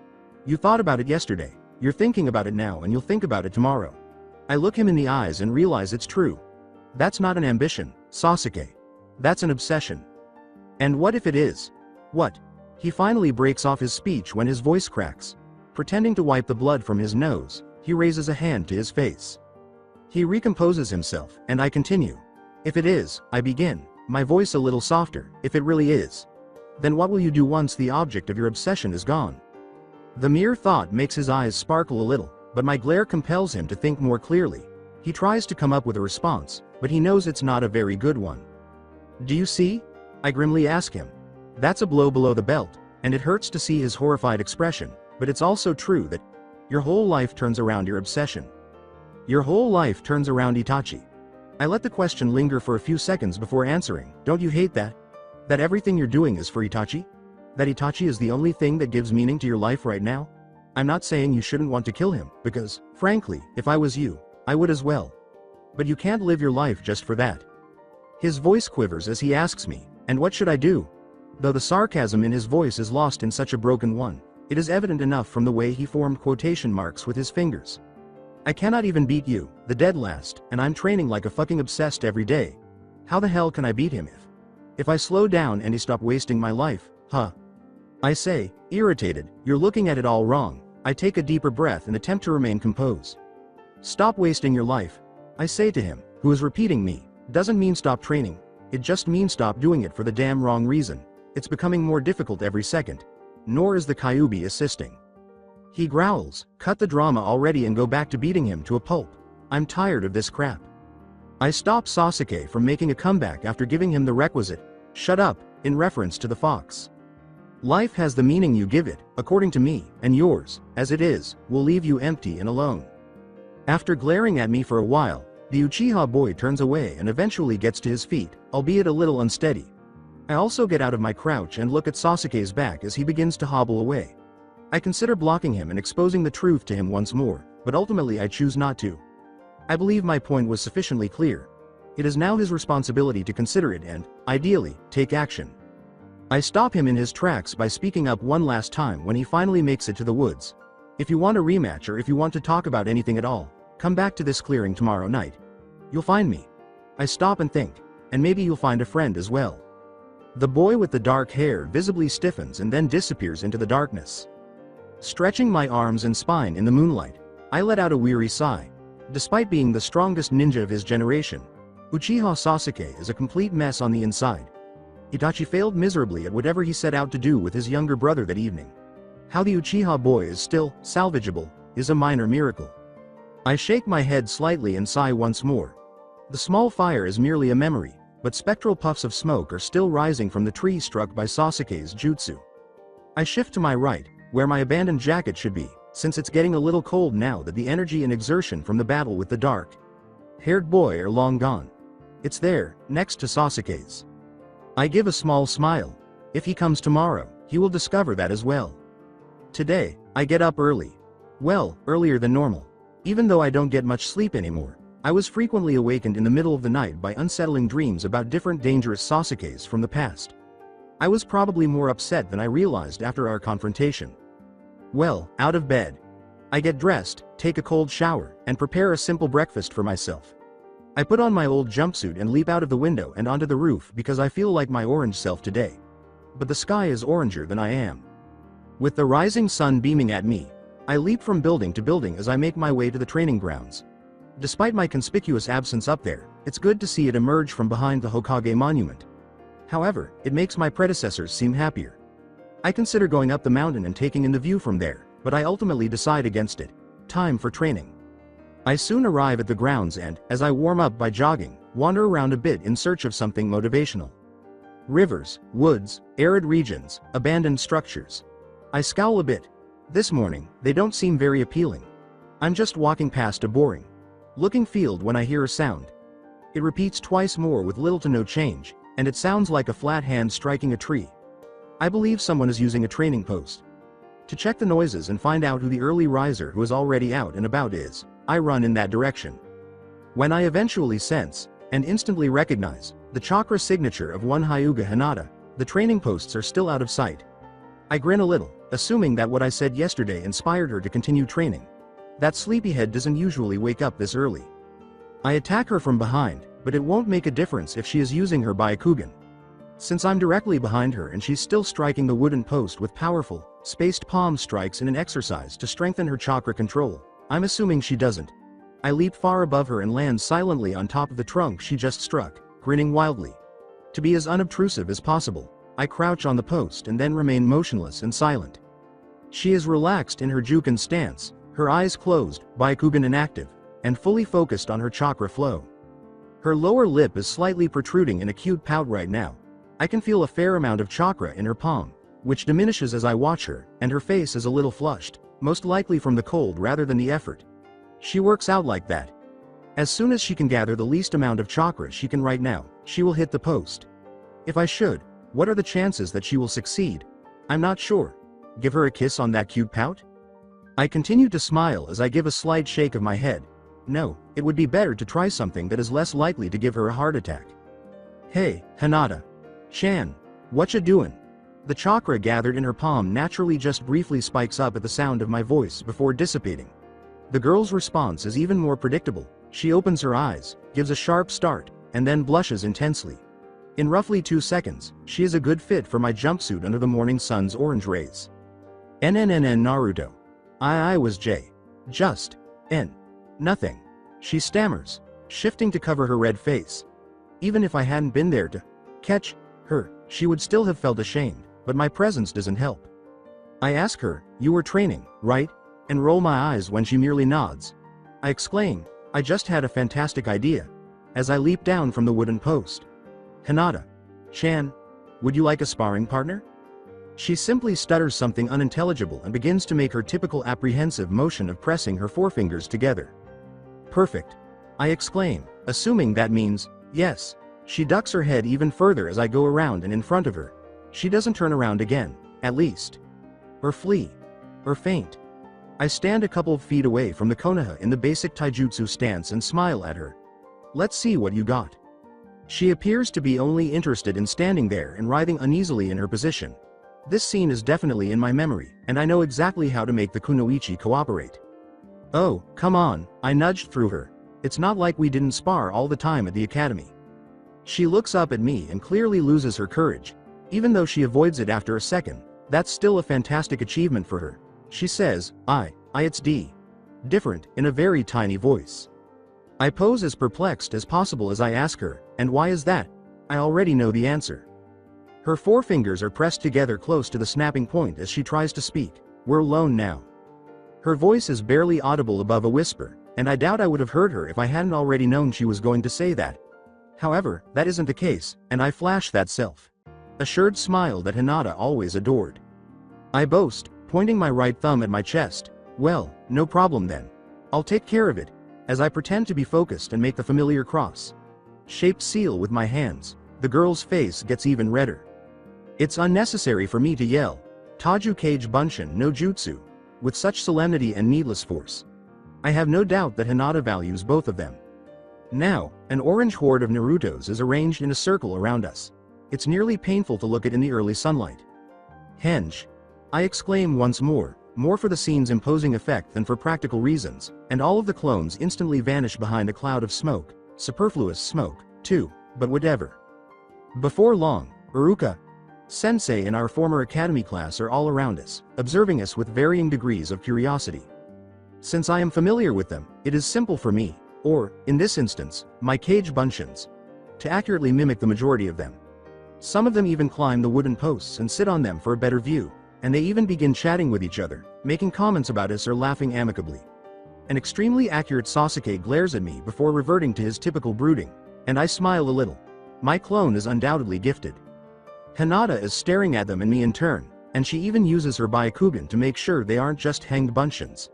My smile gets a bit bigger. Done. Now it's just like back at the academy, I gleefully say to the kunoichi with the white eyes. I've always had a lot of fun when I sparred with you. Unsure whether she can believe it or not, she just gives me a tentative look. Luckily, Byakugan isn't really capable of telling lies. At least not mine, because what I just said isn't entirely accurate. The problem is that I was completely thrashed by Hyuga Hinata in each of our previous games. Although that occurred millions of years ago during my academy days. Given that the Kyuubi always transports me back in time, I can recall it with ease because it occurred with terrifying regularity. Hinata could only look at me during those sparring sessions without blushing. She developed a crush on me because of them as well. In many of my previous incarnations, Hinata herself told me that. My blows were always deflected, but hers always struck. Her flawless Juken style was incomparable to my awful basic one, and I spent nearly as much time on the ground as I did standing. Nevertheless, I continued to get up and try again, and once more. And once more. As she watched me fight with such tenacity, she thought I was so strong and brave that she couldn't stop hitting me, parrying my punches, and throwing me to the ground. My hateful senseis frequently paired us together because her matches against me were undoubtedly her best, and most likely my worst as well. He made sure to give the Hyuga heir plenty of compliments. Even though I constantly complained, I never vented my annoyance on her. Instead, I respected her for it and for not pointing out my weakness. She always felt awful afterward, mortified beyond belief. Of course, in my opinion, she also benefited from not being a Sasuke fangirl. I can't honestly say that I enjoyed our sparring, so what I just told her is a lie, but she seems to believe it now because she stammers out a response. She looks down and says, me too, but she is also lying about this because she didn't enjoy our matches. More akin to a perverse fascination. I give the Iruka clone a quick glance, and he follows my lead. When he says, okay, Hinata, Naruto, get ready, I assume my fighting stance once more. After a few seconds of observing our former sensei in class, the dark-haired kunoichi turns to face me, her eyes low as she reluctantly adopts her Juken stance. She is obviously caught between excitement and embarrassment. In some of my previous incarnations, she told me that she eagerly anticipated our sparring sessions during our academy days and, despite her best efforts, she couldn't help but savor the brief time we had together. Based on her body's noticeable straightening and the way her eyes focus and activate, I assume that this time won't be any different. Excellent. Begin. When Hyuga Hinata launches her attack, a small smile appears on her face, and we all smile a little. The Bunshins briefly go out of character. I quickly parry her first 2 blows, avoiding her chakra. Enhanced fingers as they attempt to close the tenketsus on my forearms, but this time I don't intend to get my ass kicked. She tries to hit me on the shoulder with her right hand, but I duck to my left and punch her lightly on the side, obviously expecting her to block. I've never been able to hit her before, until now. Naturally, in her memory. In mine. Let's just say that I did a few things that were much worse than that. She leaps back, her shocked expression causing her to lose some of her poise, and her Byakugan eyes widen as she gazes at me. I simply give her a wink while savoring the subsequent flush that appears on her face and neck's smooth skin. This time, I charge at her, and by rapidly entering her guard and avoiding the slashing motion of her right hand, I pump a little chakra into the muscles of my legs. I take hold of her wrists, deflect another palm strike, and block a startling, if not humorous, knee strike that was directed at my crotch. I then stand there for a few seconds, obviously in her personal space, holding her arms gently above her head and seemingly not intending to do anything else. The wrinkles on their sides pulse subtly as chakra flows beneath them, and her eyes are fixed on mine in awe and shock. Her white eyes widen even more as I tilt my head forward slightly, causing a breath to catch in her throat. Now that our faces are only an inch apart, it's amazing how much the color red has disappeared from hers. She's probably still too shocked to blush right now. Very good, Hinata-chan, I say to her, smiling softly. But you'll want to start struggling to free yourself, before Iruka-sensei and the others think badly of the situation. Embarrassed and perhaps too stunned to even recall the true identities of our small audience, she complies almost instantly. I jump a few feet back when she tries to strike my jewels with her knee once more, content with the reddening of her cheeks. I didn't know the groin hit was a speciality of the Juken style, I say to her. But maybe it's just yours, and Iruka-sensei and the others should really think badly of the situation. At that, she simply blushes more and looks away before we resume our sparring session. By the time we stop fighting, hopefully she will be uncomfortable enough to at least stammer an answer. The Kyuubi also say that we should soon put an end to our fighting. The demon growls at me, just fuck her already, and I roll my eyes inwardly, a little irritated by his foolish and useless remarks. I duck under one of Hinata's arms and block the other, saying, too young. I see him grinning as he says, that didn't stop you in the past. I still vividly recall all the times you led this timid bitch into the forest and simply slammed your little. I've had enough. I spin around, avoiding a palm strike and slamming the fox down with a foot sweep that knocks the girl to the ground. I really don't need to hear someone discuss my sexy adventures, particularly if that person speaks from the viewpoint of a giant demon. After blushing and hesitating for a moment, Hinata accepts my hand. Additionally, she holds it a bit longer than is actually required. Fortunately, the fox is unable to watch at this time. When it comes to sex, that horny bastard is more annoying than ever. Blood and sex, when they make me Anko's apprentice, it's no surprise that he just adores those lives. I wince slightly as I dodge Hinata's palm strike. Admittedly, I also enjoy those lives. The duration of the sparring session is approximately 30 minutes. Hinata is excellent for her age. As you can see, she received 1-on-1 instruction from the top Hyuga fighter in the world. Her blocks are perfectly timed, and her form is flawless. Haishi-san performed admirably, if only she didn't have such terrible self-confidence. Although I usually just give her hints here and there, I let her hit me quite a few times to help her develop that. She is shocked when I show that I am well versed in the Juken style. I let the Iruka clone speak a few times, but it was always the same thing, and Hinata was aware of it. When we stop fighting, I'm just breathing a little more heavily than usual, and she's flushed and exhausted. She also appears to be quite disappointed in herself and is unsure of how to react to my smile and encouraging remarks. Saying, I have to go now, I break out of my cage buncheons. She blushes wildly as I approach her and say, you were really good, Hinata-chan. You said you couldn't beat Kiba and Shino, but I find it hard to believe. Try and use the advice Iruka-sensei gave you today. You'll win for sure. I do think so. Technically speaking, she was the best taijutsu practitioner at the academy, aside from Sasuke. What always stood in her way was her lack of confidence. I won't be able to do much to support her because we aren't on the same team in this life. But I'll do my best. Perhaps I ought to start by exerting a little more pressure on her now. With a soft smile, I extend my hands to her shoulders. At my touch, her face rapidly changes from red to purple, and her body first stiffens before fully relaxing. She frequently ducks her head to cover her face because I'm a little shorter than her. Her breastbone is nearly touched by her chin. I whisper to her, "Know that I'll be cheering you on the next time you're going up against your teammates. Win for me, Hinata-chan." I then bowed my head in her direction, kissed her tenderly on the burning cheek, then let go of her shoulders and leapt away quickly. I keep running towards my apartment after I make it to the edge of the training ground and turn my head long enough to make sure she didn't faint. As I reflect on what I just did, I smile a little, a kiss on the face. I feel like the awkward little child I should be, perhaps for the first time in my life. It also feels pleasant. I smile foolishly and shake my head a little as I leap onto the village's first roof that is visible. Asuma and I are sparring on the river at training ground number 17 in the late afternoon. Chunins mostly use it, and it's a good exercise. While neither Asuma nor I require it, fighting and walking on water simultaneously is a good way to increase your chakra control and concentration. My roundhouse kick causes the Junin to duck, and he counters with a barrage of punches and a low kick. The Hokage's son tries to take the initiative, so I have to take a few steps backwards while blocking the former and avoiding the latter. I retracted by halting abruptly and attempting to get past his defenses with a palm strike directed at his chest. However, he's not a Junin for nothing, and he flips backward a few feet after using both hands to stop my blow. For a few seconds, we simply stand motionless and smile at one another before continuing. The bearded ninja finished his first cigarette and didn't even have time to light another one because we've been so persistent. We've been playing this kind of game for 30 minutes, but neither of us is attempting to outscore the other. In any case, not in the most sensible way. There's no doubt that we're both trying to win. The objective of this game, however, is for him to deceive me while I use my true abilities, as per an unwritten rule that surfaced a few minutes after the game began.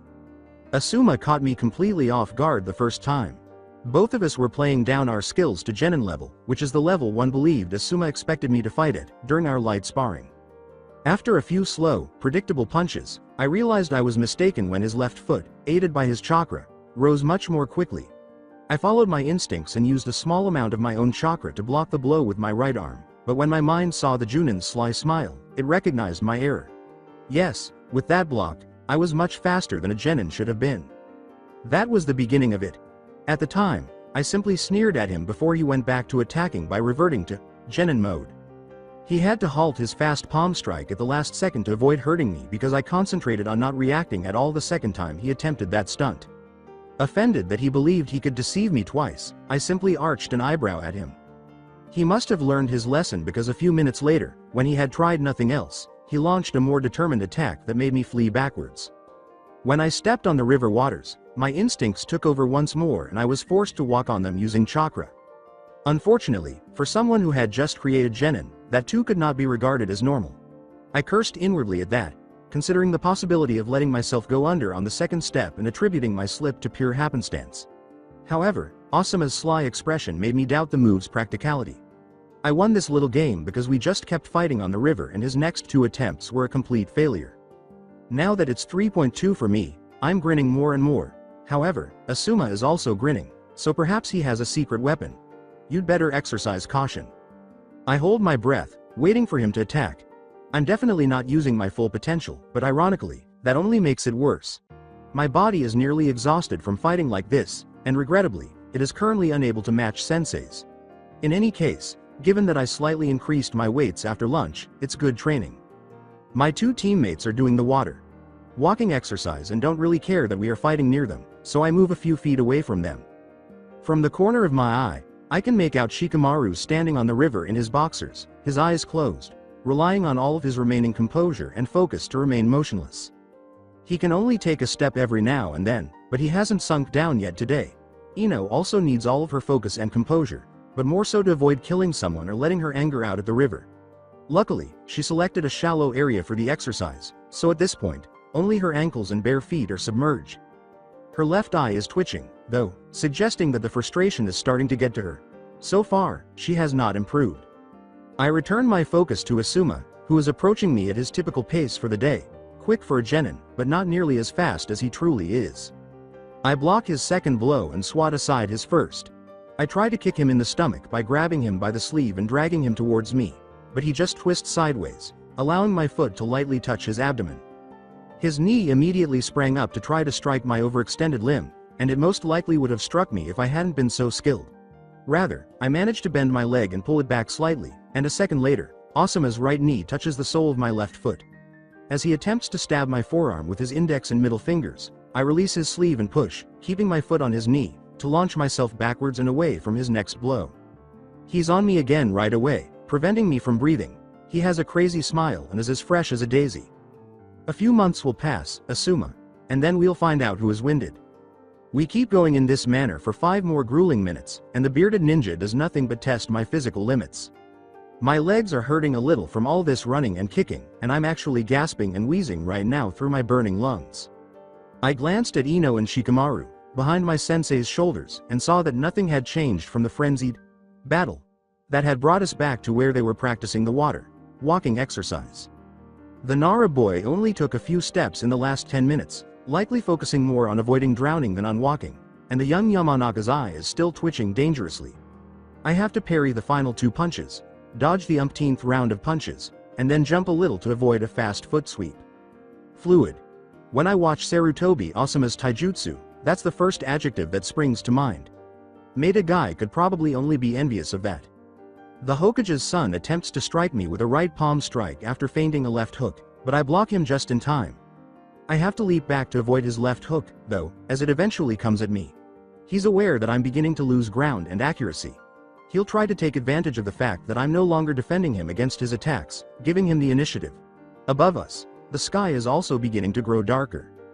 After a brief pause, he charges at me, and I realize that he's up to something a bit too late. He's almost upon me. For a brief moment, his dark eyes flash mischievously before he begins to descend, most likely to grab me from below. I can already feel his fingers grazing my bare feet, preparing to pull me down, and there isn't even time to leap away or even take a step back. His move is so abrupt that I am only able to follow my gut. Once more, I release Sensei's grip by letting my right foot sink beneath the river's surface and then kicking with all of my strength, which also pumps some chakra into my leg and foot. The result is a ripple at first, followed by a massive wave that rises from in front of me and shoots forward at high speed because the water resistance is powerless to stop my blow. Asuma is forced to let go of my other foot after getting sucked into the center of it and flung back. I hear a faint gasp and a choked curse, and when the water eventually stops, I'm rewarded with one of the funniest things I've ever seen in my life, which I can think about as I breathe again. Sprawling on the beach, Asuma Sensei splutters and coughs with frightful vigor. After all, I can only make educated guesses based on the appearance of his rear. According to the intense frown on his face, Shikamaru is still standing on the river with his eyes closed, completely soaked and irritated. It's astonishing that the didn't interfere with his chakra flow. Oh, well, diversion. However, he appears to be experiencing some difficulties right now. Ino's long blonde hair is dripping with water, and she is also completely soaked. Her mouth is open, her hands are clenching and unclenching slowly but steadily, and she is holding her shoulders rather rigidly.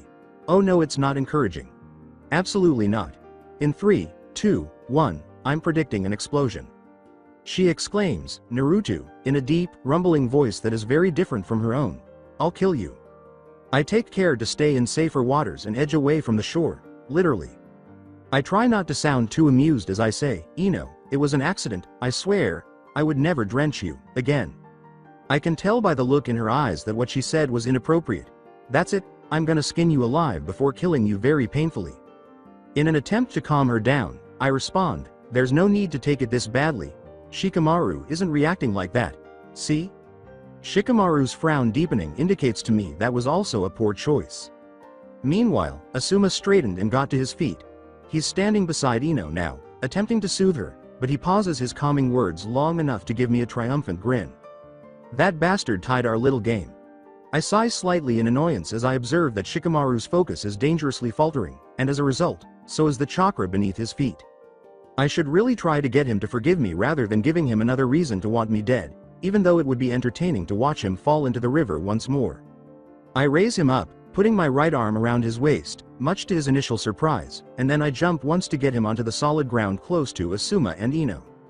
My legs groan a little, but I ignore them because I know that the demon inside of me will heal them and they will return to normal in a few minutes. The Nara boy mutters something vexingly as I set him down, his death glare attempting to pierce me. He just complains more when I give him an apologetic smile. He begins drying his body and hair with one of the towels Asuma brought us today. You could have sparred somewhere else. Ino appears to be responding to Asuma's statement. We need to concentrate if we want to get that damn exercise down. Shikamaru sulks, emphasizing the word, lucky, to poke fun at my lackluster justification for walking on the water right away yesterday. We're not as lucky as Naruto to succeed on our first try, he says. Yeah, Ino says, turning slightly in our direction, and you're not giving us any advice or anything else, except for, maintain a constant chakra flow under your feet. Her passable Asuma impersonation is pretty funny, but I don't think it's worth telling her. She's obviously angry and a little frustrated. She may not be prepared to kill me just yet, but I don't intend to infuriate her anymore. Asuma shrugs and makes a small hand gesture to light a cigarette. Well, that's the only advice I can give you, he says. Even though it's an odd sight to watch him do that while dripping water from almost every place, he doesn't appear to mind. And it's a useless one, exclaims a flushed Ino. They continue to joke around for a little while, and Asuma tries to elaborate, but it's really difficult to put into words.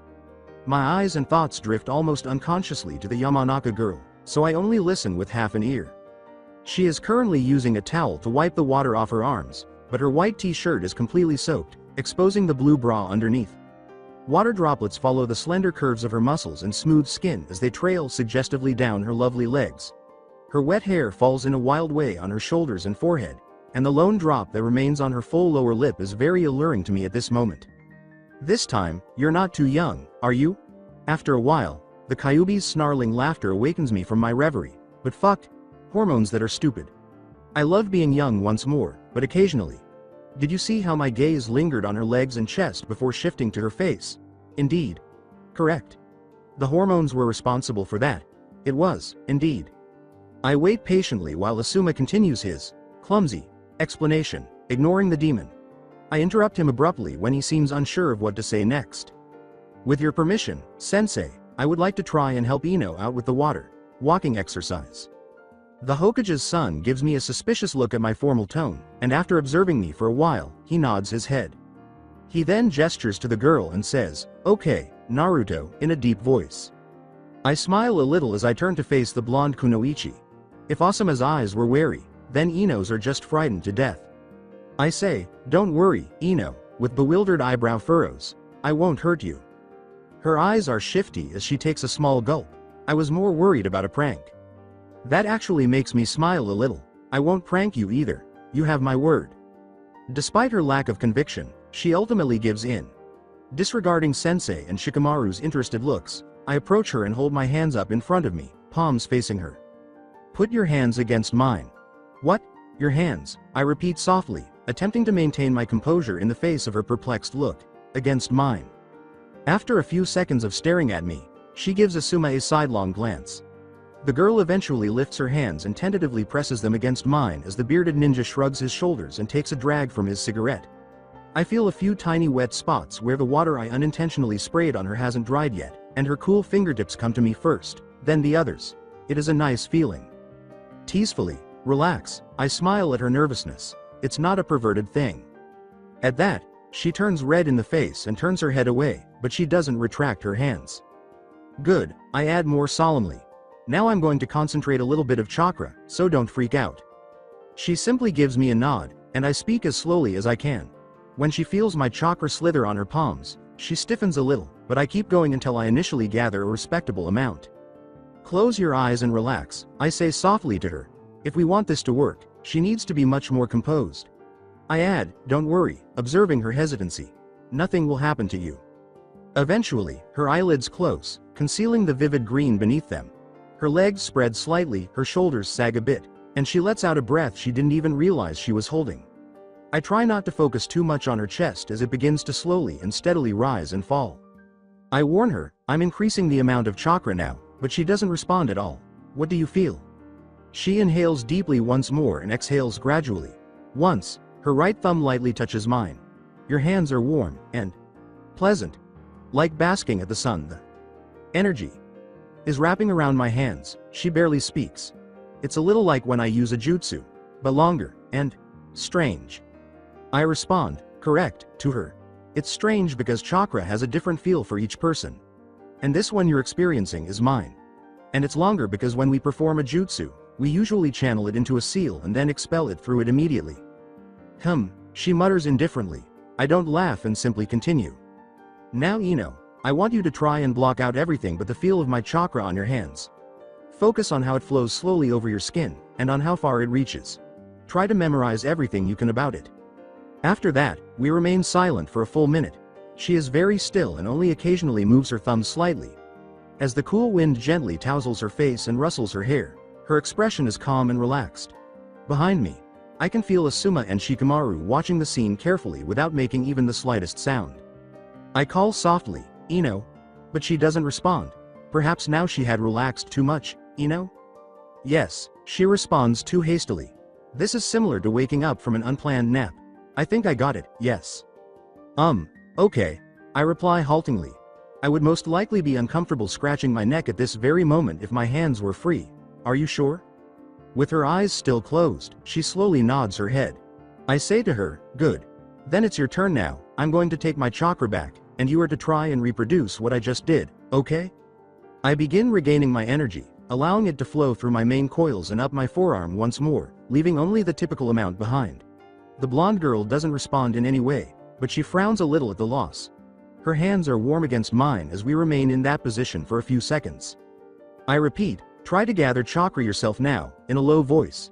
She bites her bottom lip in focus and says, start like you usually do when you're about to perform a jutsu, but then try to remember what it felt like to have the chakra simply flow there. When you're ready, Ino. We are in no hurry. She takes a few minutes, but in the end, she is successful. Her chakra is currently flowing smoothly and continuously, and its quantity is roughly equal to what I had used, if not slightly less. She opens her eyes and looks at me with what I would call childish joy, and her delighted smile is blinding. I've never found a more pure emotion than that kind of happiness. She practically yells, I did it, in a high-pitched voice, and I laugh a little, pleased for her. Yes, you did. Now, close your eyes. We've not finished yet. She obeys while maintaining her cheery smile. Gather your chakra back. Slowly. And don't lose your focus. You have to remember what it feels like when it flows back too. She completes the exercise too quickly for my taste, so I make her do it again. Her chakra control is flawless this time. Simply ideal. She actually giggles a little when I give her a compliment. Don't get too excited, I gently chastise her. That was the easy part. Now you'll have to do that with your feet. At that point, she becomes somewhat sober and begins to take my instructions seriously, lying down on the grass with her back flat and unwinding. In order to move more comfortably in just my black t-shirt, I take off the top half of my orange jumpsuit. As I pass Shikamaru, who appears bored, and Asuma, who appears impressed, I settle down close to Ino's legs and grab one of Sensei's towels. She's a little surprised when I begin cleaning the dirt and grass blades off her feet because it looks clean enough. I gently take hold of her left ankle and move my hand up to her tender calf. I start using the towel to clean her heel, lifting it up a little.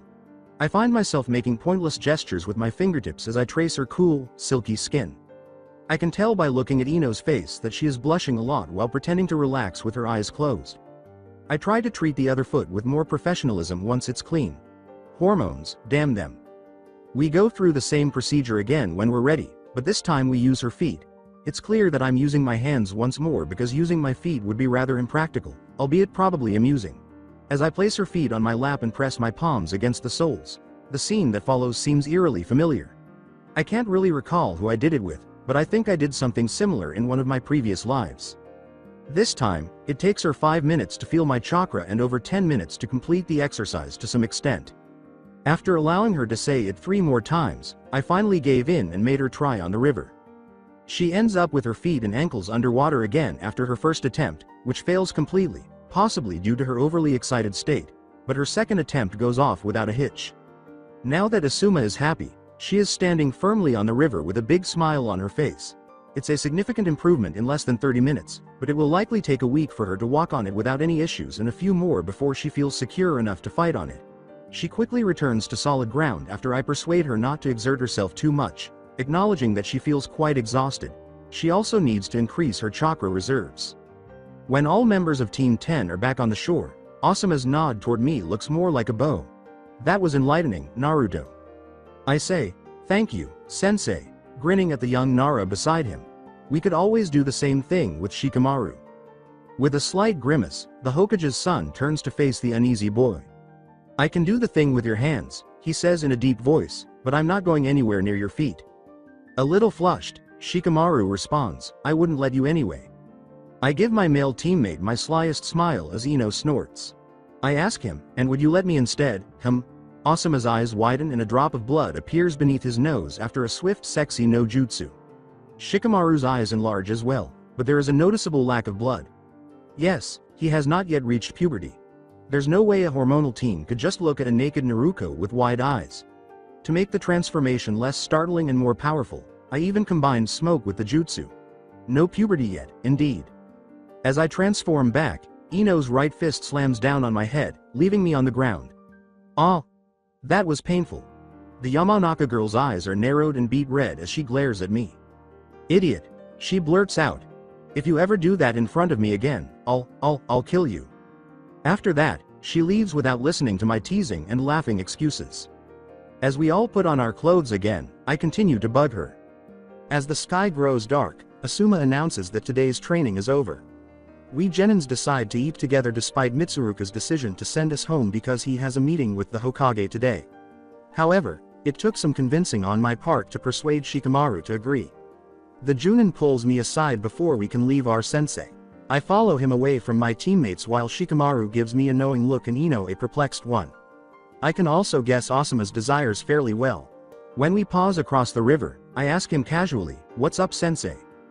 The bearded ninja gives me a serious look as he looks down at me. He remains silent for a short time before responding.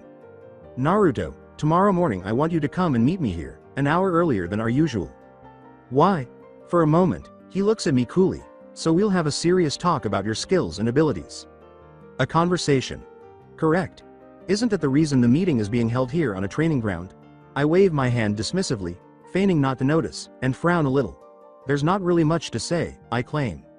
When he says, "Naruto, don't underestimate me," he seems slightly offended. I'm a Junin and I've been for many years. I've been in a lot of fights and dangerous situations during my career as a shinobi of the leaf, situations that made me a good observer and judge of both human and ninja behavior. He stops. "And observing you, I judge that you're a lot stronger than what you're letting on. It's already visible in the little things, like how you stand or how you pay attention to things an untrained mind wouldn't pay attention to. And as those little things get bigger, it becomes glaringly obvious that there's even more to it underneath." At that, I can't help but smile. Praising me is a decent method to get my secrets out of me, but this specific secret can be very difficult to get out of my mouth. It just comes naturally to me. Fighting, I mean. I shrug my shoulders and tell Asuma. I try not to show that I'm interested in this conversation as I look at my teammates who are chatting to each other. I mumble, it probably has something to do with the Kyuubi inside of me, and since the bearded ninja doesn't move at all, I can be certain that he already knew I was aware of it. I smile a bit wider. Or maybe I really am related to the legendary Shodai Hokage. Asuma snorts a little at my impudence. No matter who your relatives were, or how much talented you are, some things can only be learned through training and experience, and the Ninja Academy can't really offer what I saw in you. The man obviously understands his role and knows how to give credit where credit is due. It took him only 3 days, possibly less, to criticize my small deed. To defend myself, however, I must admit that it's challenging to conceal habits that have been ingrained in me for millions of years, especially in light of the people I had to conceal them from. In any case, I never really meant to conceal so much. I ask him, curious, "And what did you see in me?" Let's see how thorough his evaluation was. He says plainly, "Too much, if you ask me," with a slight smirk at my interrogation, and I think that all I did was scratch at the surface. At that, I roll my eyes and choose not to respond. "Seriously, Naruto. It's important for a team to know what its members are capable of," he says. "I'm at a loss at the moment to what to expect from you, and that can be really dangerous during a mission. It can corner us in sticky situations or prevent us from getting out of them. It can lead to unreliable information and flawed tactics." He takes a moment to look me in the gaze. "It can get one of us killed." I understand his point, of course, and I had intended to eventually, that is, when things became more serious, tell my team about my true abilities, as I had nearly always done in previous lifetimes. That he called me on that so quickly irritates me a little. I was living a pretty normal Genin's life, and I was loving it. Nevertheless, I am grateful to have Sarutobi Asuma as my sensei. He's just a wonderful man. Putting aside his likability and unpredictable nature, which are perhaps his greatest assets in my opinion, he is trustworthy, considerate, and professional. He is devoted to Konoha and always prioritizes his friends and teammates. What more could I ask for? I give him a solemn nod before making my way over to my fellow genins. I turn around again halfway there, my eyes sparkling slyly. I say, "You better bring your old glasses tomorrow," and then I join Shikamaru and Ino.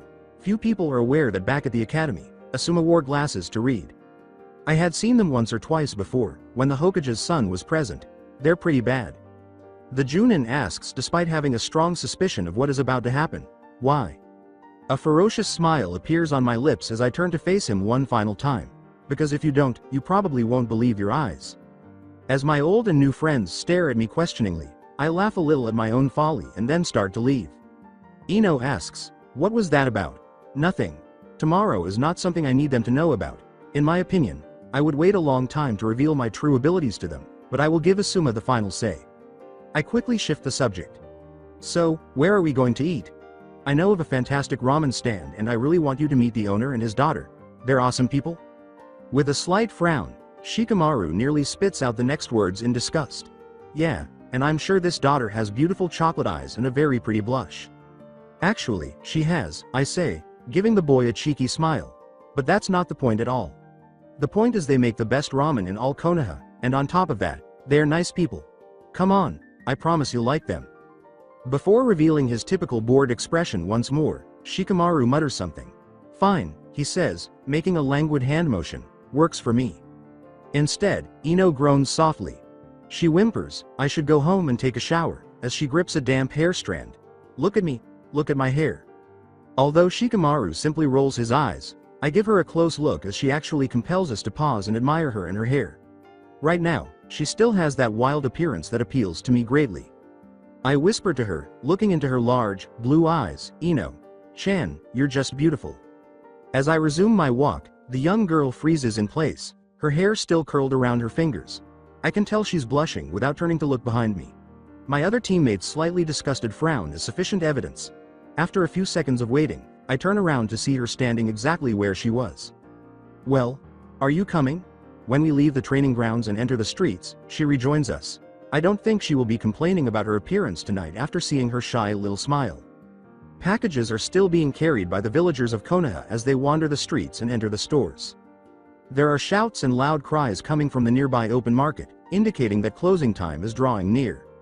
Ultimately, that location is always 3 times as chaotic as it is at any other moment. In one of my previous incarnations, I was employed there as a handyman for a fisherman who had recently relocated from Sanagakure to Konoha.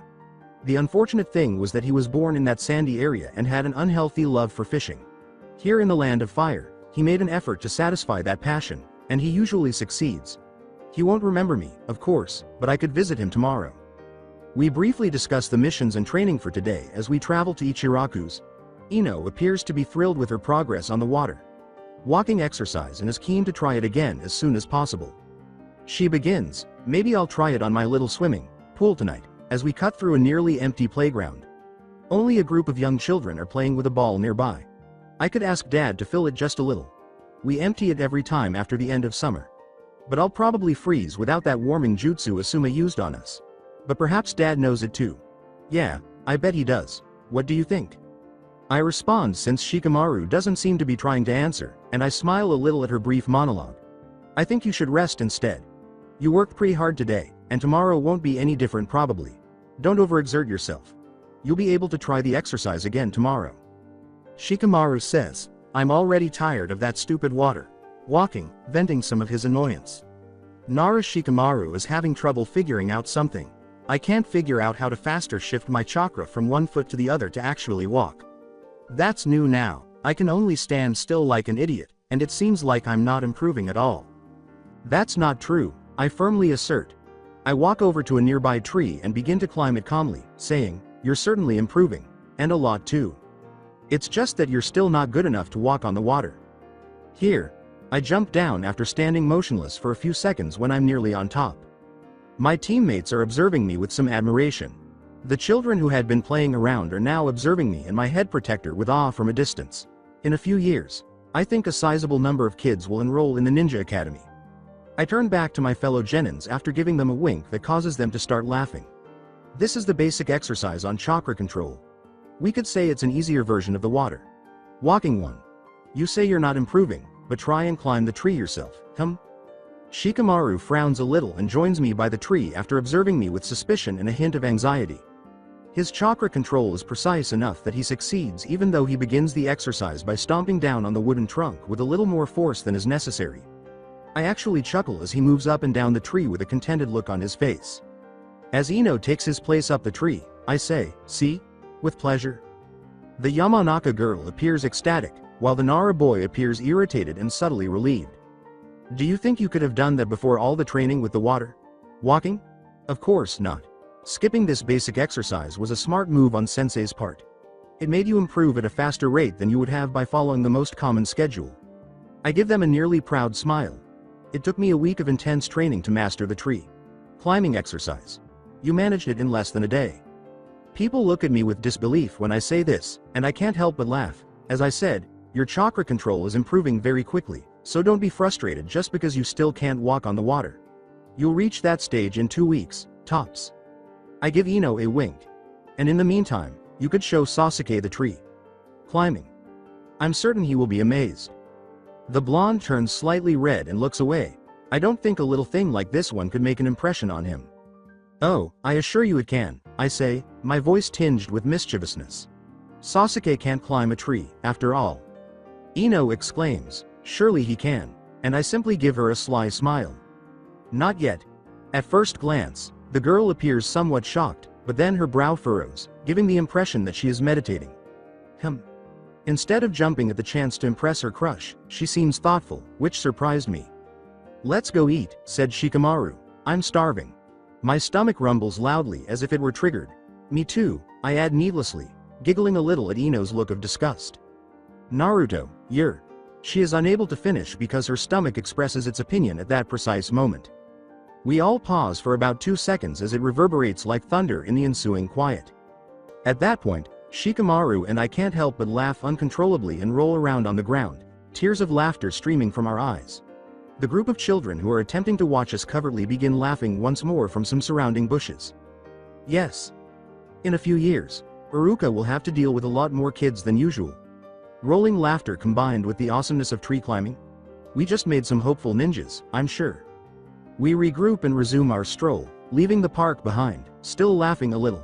Ino's blush of embarrassment continues until we arrive at Ichiraku's stand. Here we are. I pause in the middle of the stairs that lead to Ino's front door and turn to face the blonde girl who is facing away from me.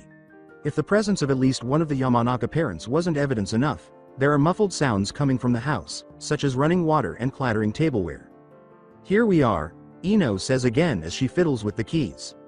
She's not looking at me, so I can't see her face, but it's safe to assume that she's feeling uneasy right now, and I wonder why. She didn't seem to mind walking her home yesterday, so it's not like it's the first time. She probably liked our visit to Ichiraku's stand more for her giggling conversation with Ayame than for the ramen, but I'm fairly certain she did. Perhaps encouraged by his success in the tree climbing exercise and by Ino's complaining blunder, Shikamaru also appeared to enjoy the location and the cuisine. The latter, I believe, the boy will remember for a very long time. Additionally, I have no doubt that he will ensure that neither Ino will forget it. With a mocking, high-pitched voice, he made some jabs at her during dinner already, obviously repeating something she had previously told him. Tonight, I couldn't help but smile, half amused, half sad, as I watched them argue. Sometimes I'm envious of their relationship. Yes, they're constantly at each other's throats, but I've never understood the bond between them. They have a shared childhood, which I have never experienced and will never experience with anyone.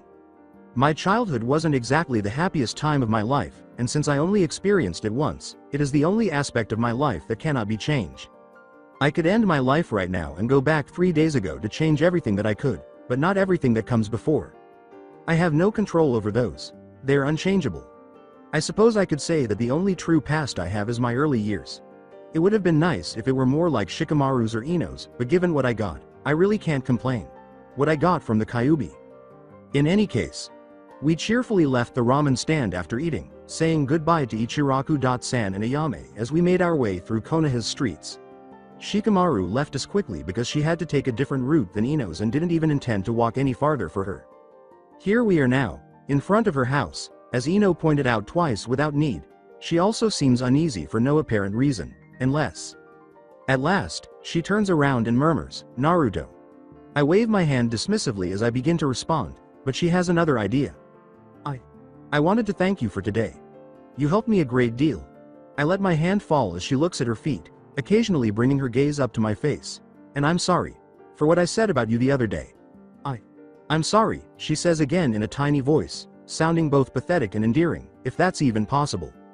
I simply give her one of my trademark foxy grins. I walk up the 2 steps that separate us and give her cheek a soft peck. It feels cool and velvety under my lips. The pleasant scents of the river and flowers hit my nostrils, but I take a step back without hesitation, leaving her speechless and speechless. She reaches up and runs her fingertips over the area I just kissed. I whisper, "Sleep well," and then I turn to leave, disappearing around a corner. Why am I and Pex acting so strangely today? Sasuke has not arrived, and night has long since fallen.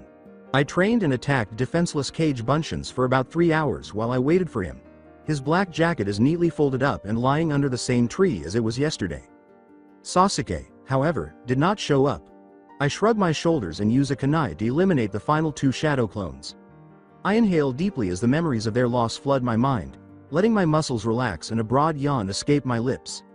I wipe the perspiration from my brow and begin to leave the clearing, heading for my tiny apartment, a chilly shower, and my creaking bed. I carefully pick up the black jacket as I walk past the tree, my brow furrowed as I stare at it. Sasuke failed to show up. Well, whatever. I'm not going to give up on him just yet. That's it for today. I hope you guys enjoyed this great story. See you in the next one.